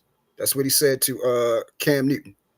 The question is, should you? We're talking about righteousness, not can you, because we can do anything we want to do. Can you and should you, under God, hold the house of bishop or a pastor in the church? The Bible says no. Now, the second thing was what you're talking about is ministry. Ministry is something that you can have. It's everywhere. It's in your walk. Is what you do for God. Anything. I can open up a basketball camp and pray to them and read the Bible to kids. That would be my ministry. It's another name for evangelism, and that's what it means. It just means to go out and preach the gospel and stuff like that. That's what the disciples did. The disciples did not own a church or a church building. They wasn't a flock leader. What do you mean? They was there. Well, go ahead. Well, I'm gonna let you continue. I'm not gonna interrupt. Yeah. So what you would have to do is show me this, because it's very specific, and this is why we can't be ignorant. You have to be very specific. A church leader is someone that runs a body like a shepherd. There's nowhere in the Bible that says those disciples ran a body of people like a shepherd. And you don't have to show. Can you show me without talking, like how I showed you? You got to go to that word, brother. That's the only thing I trust. Okay, who wrote these books of the Bible? Like the books that the Bible. Timothy was one. Peter wrote a book. You hear what I asked you? Paul was in Corinthians. He was in Corinthians. He led people in Corinthians and showed them the gospel of Christ. What are you talking about? Again. I'm gonna be very specific. So specific. You want me to be? Once again, I'm gonna ask you a specific question. You got to pay attention, brother. Pay attention. Listen to me carefully. There's a very difference between a person that evangelizes and a pastor. These are different gifts given by God. They're in the Bible. In the book of Corinthians, it talk about many having many gifts. A pastor and an evangelist or a person that has a ministry are two different people. How so? It's just like what David did and what Paul did is two different things. They're great men of God, but they're two different people. David was a king of what? A body of people. What were they called, brother? Do you know their name? Say it again. Oh, the people? Yes. Yes. The Jews. What was their name? Yeah, the Jews. The children. Israelites. Israel. Okay. Yeah. So you see how he was in charge of a body of people. He was in charge of all the people. But Paul was the leader of the church. No. Was he not? Listen to what I'm saying. No, Where's I'm that asking in you. the Bible? I'm listening to you. I'm gonna say no. Where was it in the Bible? Jordan, Paul wasn't the leader of the church. Where's it in the Bible? I need to see it. Even Jordan laughing. Hakeem, who went to Bible school. Hakeem there? Yeah, Hakeem. Show it to me, brother. Hakeem step away. He probably went to the restroom. No, I'm here. We all Hakeem. Well, Paul was the leader of the church. If you want to know something, Paul. I would have to look that up. Hold on 1 minute. Please look it up. No, look it up. I can't help me because remember I'm being honest, I'm not on my computer, so I can't. But I guarantee you, Paul was the leader of the church. All right. Mostly everybody that was on mostly all the people that like Timothy. What's the guy name? There's another one too. In the New Testament, all of them was under Paul. They would go to Paul for counseling. Mm-hmm. So it says Paul was the apostle, was a leader in the early Christian church. Thank you. Yep. There you go. Listen. Okay, now listen carefully. I'm listening carefully. Go ahead, True. This is good. I like it. This is good. Yeah, go ahead. Okay, so once again, my brothers, y'all got to listen and understand. Did he own a church with a body of people? No. But in the church is a body of people. Church is where God is it not true? And I know you believe that. All right, so church is where God is. You're asking me a question. Yes, I'm asking you a question. That sentence is talking about myself. That's talking about people like Jordan. If you believe in God, you're a Christian, Jordan? Absolutely. Yeah, Jordan's Christian. So when it says the leader of the church, that's me, Jordan. Yes, he would be our leader. He would be a leader of us. Is he the leader of a church, like a building, like TD Jakes, like a shepherd over what's the name? Those are man-made build things. True. Okay, let me know. Those are man-made build things. Okay, let me know when you finish up. True, you know about man-built things. The church is whatever God's is. That's what I've been taught since I was a kid. Church is wherever God's is. So if you're in the park and you have a group of people there with you, that is the church. But go ahead, True. I'm not going to interrupt you no more. Go ahead. Teach. Go ahead. Thank you. So, once again, there is a difference between being responsible for a body of people and someone going around preaching to God. He didn't have a body of people. That nigga was in jail most of the goddamn time. Do you know that? Yes, I'm aware of that. Do you know more than 60% of his goddamn ministry for God? He was in jail. Yes. You know that, right? Yes. Corinthians, do you know where he was at? In jail. Galatians, do you know where he was at? In jail. So who was following? Where all these people at? Remember, didn't I just say they would go see him for counseling? Did I not tell you that? They would literally go see Paul for counseling, even though he didn't ask me he was in jail. I did mention that. Go see him how? When he would get out of jail, sometimes he'd get out of jail through angels. That's be right. And he will open up the gate. No. Not true. I'm not making that up now. No, I'm not making that up. He would literally, angel would literally let Paul out of jail. Paul would get out of jail, and he would go. Matter of fact, keeping in mind, he will go to other people's homes, and they will go see Paul. And I'm not making that up. Based off of the Bible, because that's what we're going to go by. Yeah, go based on. The man was a nomad, just like Christ. He went in different lands and preached the gospel. He didn't have a sector of just a specific body of people that he preached to and that he was responsible for over and over and over and over again. The man was locked up, so he had to actually write letters, which are the letters in the Bible, to go to different churches to make sure they was acting right. He was write a letter to their leader, their pastor, whoever was responsible for their synagogue at the time, and make sure he was doing right. So what he did was built other leaders so they can build churches. He wasn't the pastor of the Corinthian church. He wasn't the pastor of the church in Tartus. He wasn't a pastor of none of those. He was a nomad, and he traveled. Those are two different things. Does he have to be married? No, he don't have to be married. If you are responsible for a body of people that underneath of you, you have to be married. Why?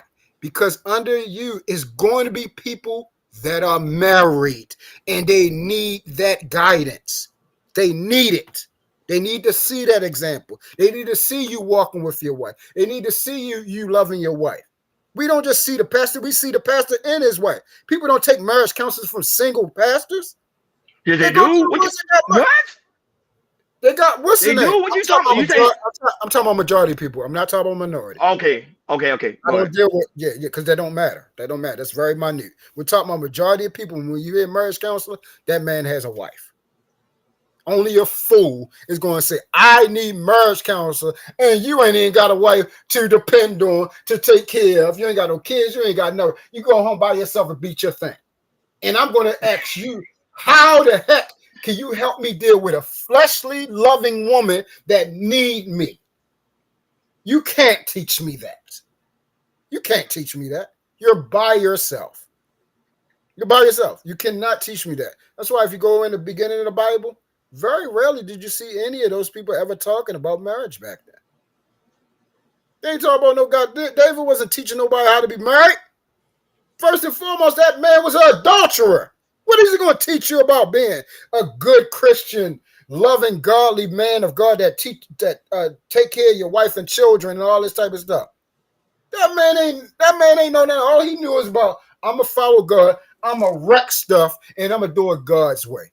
And we're gonna own all this stuff. And I'm taking your wife too. That's what he was about. That marriage is about being a pastor, you have to be married. That's what it says in the Bible. If you could prove me in the Bible where it contradicts or says 1 Timothy chapter 3 isn't true, then we can go that route. But that's I don't have my notes with me. I'm being honest. I didn't really do research on the aspect of that because I'm being honest. I think like I was telling Hakeem in my commentary, I say we live in a different form of generation.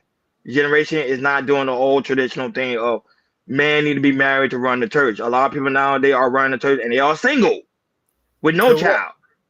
And they're running things. And I told Hakeem, it looks good. If I want to be gay, I can run be married. If I want to be gay, I can run the church. Correct. In today's society. Okay, in today's time, right. But guess where I'm going. Back then, you couldn't do that. Back then, no. Yeah, back then, you could do anything you want to do here. I could cut somebody's head off and run the church. But guess where you're going at? Church is for who? God. So guess where you're going at? Hell. They want to go to they want to go to the H. That's on them. That's what it matters. What are you running a church for if it wasn't other than for money? That's what the westernized church is. It's a monopoly now. It don't matter. T.D. Jakes, Joel Osteen, all of them are going to hell. They're going to rot and be fricassee. They're going to bust hell wide open because all of them are disobeying that book that we read out of every day. They disobeying the hell out of it. Shout out to Shai Simone. She said something that I really like. What she said, marriage counseling before marriage could help you decide what you're looking for. That is facts. What happened? I agree with Shai Simone on that. Yes, that is facts. Going to marriage counseling before you actually get married, or pretty much what you're looking for. Oh yeah, that's 100%. That's 100% fact. She's telling the truth. Yeah, heck yeah, that's facts.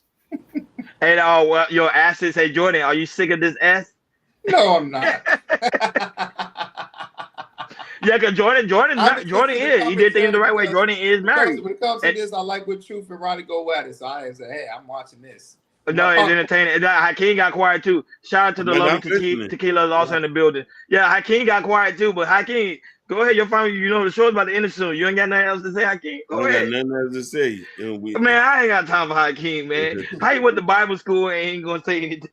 That's why this is the only reason why I came up, because this is my thing right here, Short. This is my life. I'm in that book all day long, Short. Me and my baby, we read that Bible. We in there, so I knew exactly where to go at with this. So, you know, and I was like, I ain't got my note. Because when you're debating, you got to make sure you have your notes. So I ain't got my notes. So, all right, bro. So, you know, I'm just going all based off my head. I might not know much, and I ain't the sharpest tool in the shed, but I can cut. I'm trying to tell you. And when it comes to that word, is only one person I've seen in this space that probably got me on that, and that's Bolo. Bolo got it down pat. No, but a lot of people got okay. But you mentioned TD Jakes. A lot of people have issue with TD Jakes, but TD Jakes is married. He's been married to his wife over 30 years. No, I'm talking about he going to hell for other reasons. But look, he did the right thing. Look, he got married. Joel Stein's married. Joel Stein is married, and he's running a mega church. I mean, I think it's over 100. What, like over 100K people there. Like his church is mega. Oh, you know, so those men are married. But I think in this remember I keep saying this generation, they threw that out of the window. They say you don't need to be married to be used by God. That's why I say that. They say you don't need to be married to be used by God. And not only that, but they give different examples of names. I say, like you saw, I say Paul, I gave you different names, Judas, all these different guys, they were used by God in a mighty way, but they were never married. Right. So that's where they're going with. So who am I supposed to listen to? Kirk Franklin or God? A lot of people listen to Kirk Franklin more than God. I know, and they're going to hell too. I'm just being honest. A lot of people. Yeah, no, I know. I understand. No, listen, I understand. I know that majority of people going. That's why it's going to be more people in hell than ever. Go ahead, join the final topic of the show. Final topic yeah, but thank you too so much. Before we end the show, final topic of today.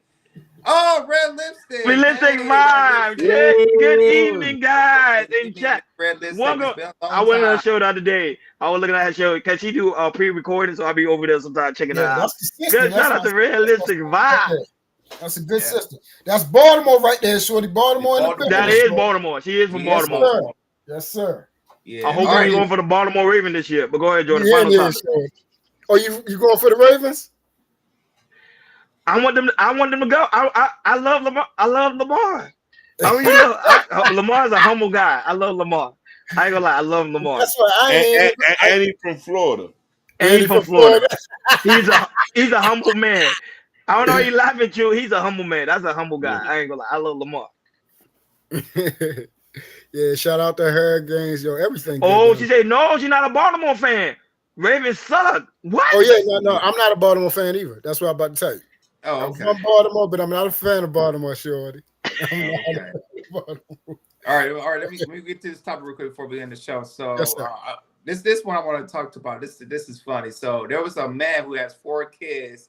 Probably looks like he's from New York, and he has 4 kids at prison. And he talk about clapping his hands like, "Hey man, I'm proud of y'all. I'm proud of y'all." But it gets interesting what he's saying. But other than that, I couldn't play the clip, and after that, we'll jump in. So I just want to be correct. His name is OG Percy. He's from Dallas. Got you. He's from Dallas? He's from Dallas. People stand up? Yeah. He was beefing with Charleston White at one point in time. Oh, he for real? Yeah. When you about to see him, you see what I'm talking about. Okay. Oh man, I can't join you. I can't join you. I got 4 sons in prison. I didn't. Guess what? They work hard to get there. Oh. Yeah, I appreciate anything you do to work hard to get where you need to be. Yeah, you work hard to get there. Shit, How they liking what they work for? Hey, I don't know yet. I'll find out when they get here. One thing I don't do, I don't even write them. Look, nigga, I don't send no money, none of that. Bro, that's all y'all what? Oh, no, don't call me from there. You ain't gonna lock me up with you. I ain't nicking no stamps or nothing. Oh, no, I ain't nicking no envelope, none of that. Cause man, holler at me when you get home. Yeah. I don't care what you think about me. You want to, you did that. Cause you did that. Nigga, you the one went down. I'm not going there now. I'm not stepping in them places no more. One thing about prison, when I left prison, guess what? I left prison in prison. Yeah. I told myself never. And guess what? I meant that. I don't give a damn who it's for. Mama, I don't give a fuck who down there. Don't go. 4 sons. Oh man, I can't. And the thing is, he sound like Joshua White too in a way. He do. That's what I'm saying. He mimic him. He look up to him. He sounds just like Charleston White. Like, this is sad though. How you be proud of your kids going to prison, for your son going to prison because they work hard to get there? That's the most stupidest thing I ever heard all day. But this is the problem with our black community. Dysfunctional. We need and true, like you say, we need the Bible. We need the Bible hard. It's just funny, Because bro. we messed up. We messed up in the head bad. This world is so damaged. It's not even fun. Do you see what y'all just played for me, man? Mm-hmm. You see what y'all just played for me? This man said, I am proud of my 4 sons for going to jail. They worked hard to get in it. And y'all think this place is good and there's something right here? This place is hell. We living in it.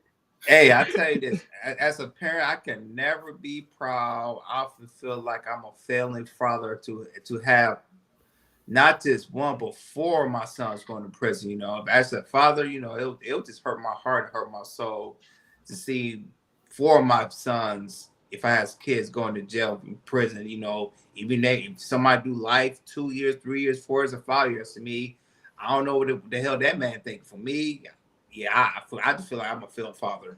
That's how I feel about that. Go ahead, Hakeem. That's a fact. My children go to jail, I failed. Right. What does Hakeem got to say about it? Because I've been in the streets before. This is degenerate talk. Ain't nothing glamorized about going to prison, catching cases, making your mama cry. They putting up the house to get you out of jail. He failed them. He failed them 100%. It's his fault. I do not blame them young brothers, because when they needed a man to guide them, like my dad did, they wasn't there. He wasn't there. He was doing his own thing. But he still had time enough to procreate not 1, not 2, not 3, but 4 sons. And I bet you they're from 4 different women. no, but I can't. Let's be honest here. You can see the hurt in his eyes. He was drinking. No. Yes, but there needs to be accountability. Why we blaming them? They young. Correct. You know what I'm trying to say? He needed to be in their life. Statistically proven, when a man is in a child's life, from start to finish, they succeed more. That's right. And if you've been absent, he had went to prison in the most pivotal years when they was there. I have friends. You know some of them. You know the guys I grew up with. And where they at now? Dead or in jail. And you want to know what's the key thing about it is? Their daddy wasn't there. Their dad. You see what I'm trying to say? So Yeah, he was in jail. Mm-hmm. You know what I mean? It's important to stay in your kid's life. Put God first.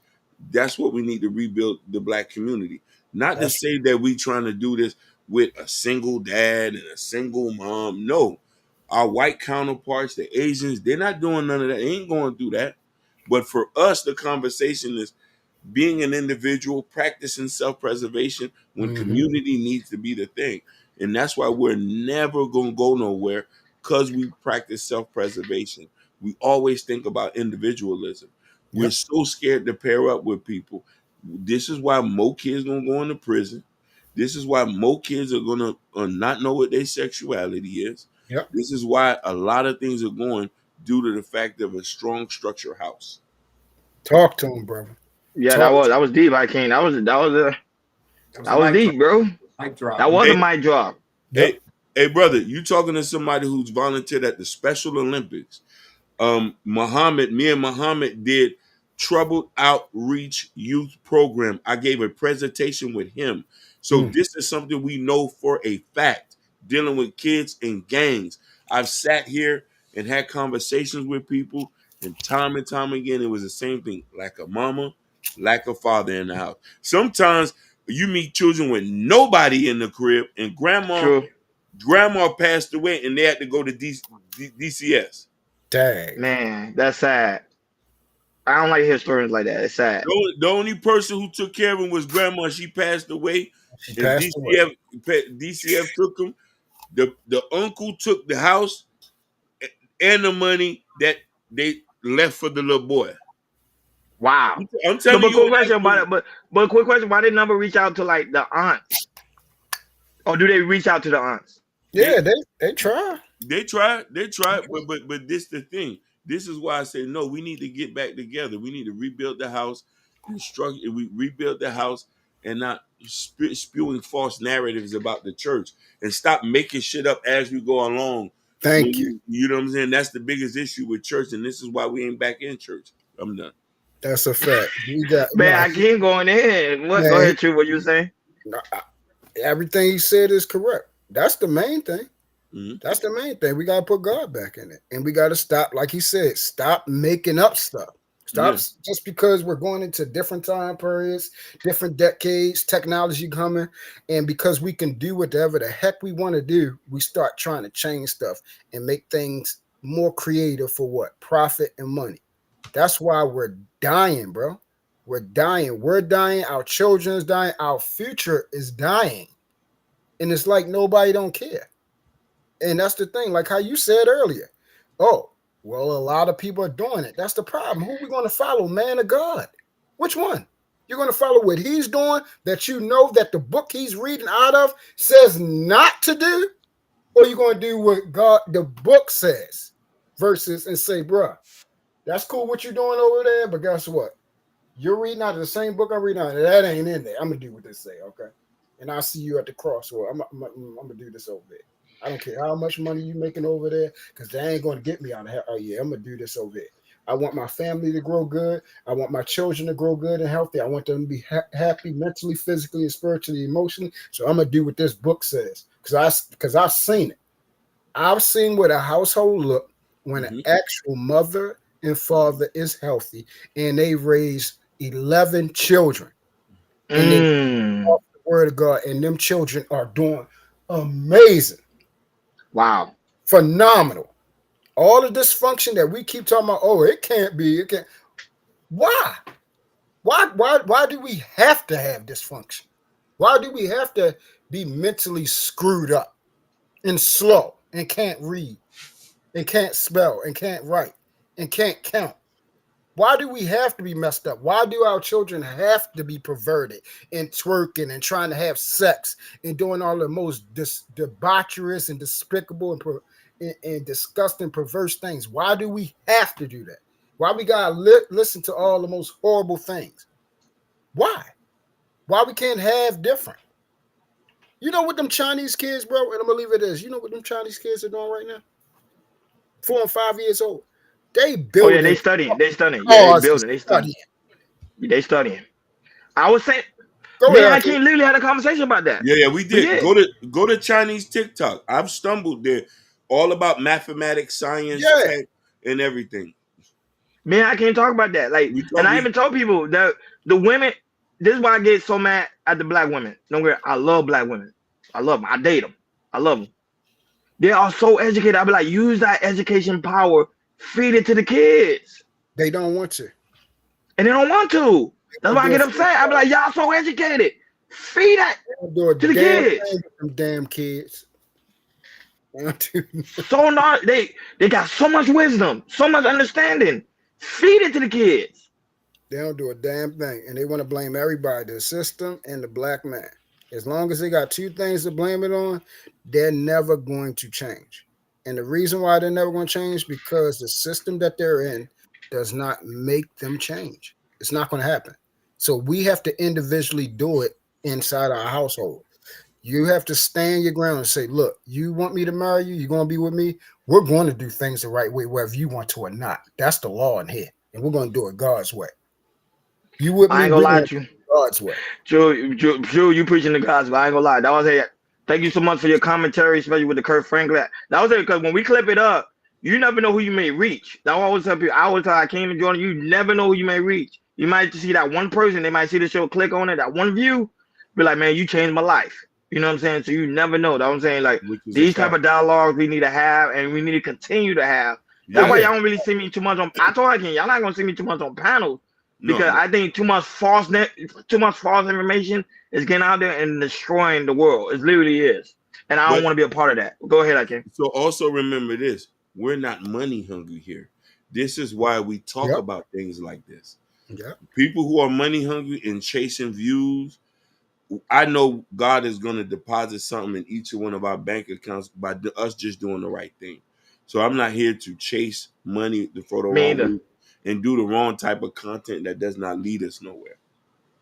Let's have conversation, and I think we need to be more open. And Right, brother. eventually, Y'all hit it the to the way top. is gonna come. I Yeah, told y'all that's that how the it first is. day I got over here. Y'all hit it to the top. Mm-hmm. You know what I'm saying? Like, just keep. That was a key. Let's continue to have this dialogue, and it's very important. That's why I say make sure you like, share, and subscribe, and hit that notification bell on the right hand side. Remember to click all, because we do go live each and every Monday, Wednesday, Friday, 6 o'clock Eastern time. Not only that, special shout out to Chu for coming on the panel. We really do greatly appreciate it, my brother. I know he was tapping in the chat. He said, "Yo, y'all see me?" I said, "Yeah, we see you." Me and Yeah, Hakeem with the having count a of that word, I dialogue. need to get up And there. I'm like, So. wait. He said, "Let me up here, please." I'm like, "You don't have to beg. We see you, big dog. You good?" I said, "We're gonna drop the link. Let me Hakeem get the dialogue." Because I like to build with Hakeem. True, you know I love to build with you. You know what I'm saying? We not so I knew so you gonna come on the panel, I knew it was gonna get hot. So I said, let me get this with Hakeem first and do the thing. Go ahead, Hakeem. What you gonna No, everybody subscribe to Truth Channel and Truth and Tequila. It's Truth Channel. They doing some good stuff over there. Let's run it. Let's run these numbers up. Now that, but shout out to the lovely Sapphire Grace as well. She's not here today, Oh, but yeah. normally when she is here, we want to make sure y'all support her as well. She's rising soul, so y'all go make sure support her platform, support the sisters, support the sister, the black sister especially. Support them. Let's build one another. Let's build one another. Support Ashton. Shout out to Ashton Williams, the creator of the Shiesty Avenger with his co-host Mimi. Now go make sure y'all subscribe to him. Let's get him to at 1K. Not only that, I don't know if he's going live tonight, but if he go live tonight, y'all go tune in to him. I think normally he go live at 7:30 Central Time, 8:30 Eastern Time. Make sure y'all subscribe to him too. The Shiesty Avengers. They go over there. Hakeem be over there. Sometimes Jordan be over there. Sometimes myself be over there. We have good dialogue. That's what I'm saying. It's all about the dialogue. It's always important to have great conversation. Shout out to the mom, mother, and Natasha Vincent for always coming through and showing us love, support. We really do greatly appreciate you so much, sweetheart, for always coming through and showing us love and support. Also, Joe Don't Hurt Him. Francesca Hakeem is in the building. Shout out to Francesca. Diary of I a know Mix. my word. Oh, Diary of an Angry Mixed Man. My half brother. I like his name though. His name though. His name is like unique. Yeah. Especially when you put mix. Mix, yeah. That's so they were like, he not taking Angry Man's name. Shout out to Realistic Vibes. It's always great to see you, sweetheart. Man, you've been missed. We ain't see you in a minute. Hopefully one of these days you come over here and cam up. And we used to love the dialogue between we used to love your dialogue. So hopefully we see you soon on one of the panel. Shout out to the lovely Shiesty Bond. We're also in the building. Y'all haven't noticed Shiesty Bond been behaving. Yeah. I think she got converted, True. I think she got converted. I think she's Muslim. Shout out to the lovely Tequila, True, soon to be wife. Shout out to her for always coming through, showing us love and support. We really do. You said Shiesty is converted? Yeah, to Islam. What's going on? Listen, the crazy thing, she has been on her best behavior. She has. I know why that is, right? She's married? No, she got a dude. Oh, I can't. She got a dude. Oh, she ain't gonna tell you she got a dude, but she got one. It's from the space or outside? I don't know if it's from the space. I don't know where it's from, but she got one. That's the only time. Congratulations, Shiesty Bond. That's the only time you see when they start calming down. That's the only time you see when they start calming down. It's the same thing happened to Flora. You ain't noticed when Flora started calming down? She wasn't saying that much names and everything. I said, yeah, shit. What's going on? Boy, they be sending me clips about Flora all the time. And I think it's like, shout out to Jabbar. Jabbar's in the building. It is. I was telling every time everybody look with me and Chew go at it. That was they're Ron and Chew keep the lights on keep the lights on tonight. Because it's a friendly debate. It's not like taking shots at each other. He's like, show me. It's love. We go at each other. Shout out to Mia Kinsley from Kick. We appreciate you. Thank you so much. Follow people in the Kick world, our Kick family. Follow. Don't miss a live stream. Make sure you guys follow. Ashton, you here? Are you going live at 8:30? Let us know. 7:30 your time. Let us know so we can put your link. Well, we always put your link in the chat so people can go and tune in to you when you go live. Next, shout out to the lovely Berry White. She's also back in the building. We really do greatly appreciate it. She hit me up on the side. She was like, Ronnie, I miss you guys. I say, come through. When you're ready, come through. You know, you ain't going anywhere. We love you. We appreciate you so much. Shout out to Ruthless Truth. Ruthless didn't even come on the panel. Oh, yeah, he mad at Hakeem. Well, his statement he said, because Hakeem said he's a feminist. He said, Hakeem, you got 24 hours. Hakeem, why you running our people away? Shout out to Next Level. It's also in the building. Shout out to Bobby Bryant and the lovely Sherry Bryant. Our prayers go out to her son, her family, and make sure everything is all well. Happy birthday again to the lovely Bobby Bryant. Enjoy yourself. Shout out to Kendall, the Mar father, is also in the building. We really do greatly appreciate you. Hey, Jabbar. Hey, Jabbar, you got to hit me up later, man. You got to hit me up later. But who else? Who else we missing? Somebody was over there in the kick world. I mean, not the kick, the Twitch world. I believe so. I forgot. Somebody was over. I don't see it. The comment went away. I can't see it. Let me see. Shout out to them because so many comments. But shout out to them that watch us on the Kid World, the Instagram, the Facebook family. We really do greatly appreciate you guys.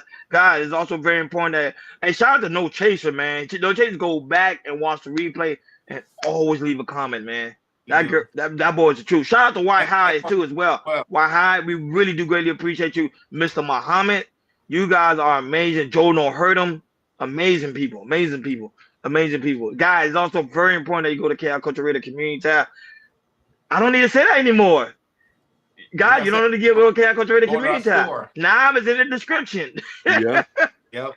Go to KI Culture Radio description. You will see the KI Culture Radio link where it will bring you to the KI Culture Radio t-shirt, the KI Culture Radio hats. Hakeem, my polo shirt is on the way. When it's on the way, I'm finna wear it. The KI Culture Radio coffee mug. The only one it doesn't show, Hakeem, is your book. I don't know how you gotta get your book on there. Yeah. That doesn't do the book there. There's something else I have to do with that. Okay. But also, the KI Culture, Hakeem book, Black Love, is in the KI Culture Radio community tab. So guys, go over there if you want to purchase Hakeem book. Hakeem also got another book that's getting ready to drop. I can't wait for that one because I support the brother heavy. I love this brother. He's like my second dad, literally. Like he's one of my mentors. Even though he's crazy at times, but he's one of my mentors. But shout out to him. But guys, come over here and support the platform. Like Jordan always say, like we got membership. Pretty soon we're gonna do exclusive content. We're gonna do Chaos After Dark over there. We're gonna drop content. But we're not going to show it. It's only going to be in the paywall. It's going to be in the membership only. So sorry, folks. So certain things we will be going in, but it won't be in the. It won't be here. It will be in the membership. So guys, make sure you come over here, support the platform. We really do greatly appreciate it. Everything go back into the business. It don't come to us. It literally goes back to the business. Exactly. Like you see, Hakeem got the polo shirts. He's working on the jackets. Everything goes back to the business. It do not go to us one bit. So that's how much we love and appreciate KI Culture Radio, and it's a family. It's a family. Hakeem got us forever. Say we need to do a part 2 when Ruthless and Lovely were talking about what if the man cheat. Truth was there too. What if the man cheat? They say we need to do a part 2 to that. For real? To that conversation. Yeah. We can. I'm gonna ask my sister to come back. I'm gonna ask her. Yeah, they really like that. Oh yeah, true. They also like you too. They love your commentary. They say you were dropping gems. I don't know if you can hear me. You probably left already. They say he was dropping gems. And they say Ruthless was pandering. They say he was pandering, and it seemed like he was hurt. Thank you for tuning in to KI Culture Radio, guys. We over and out. Peace.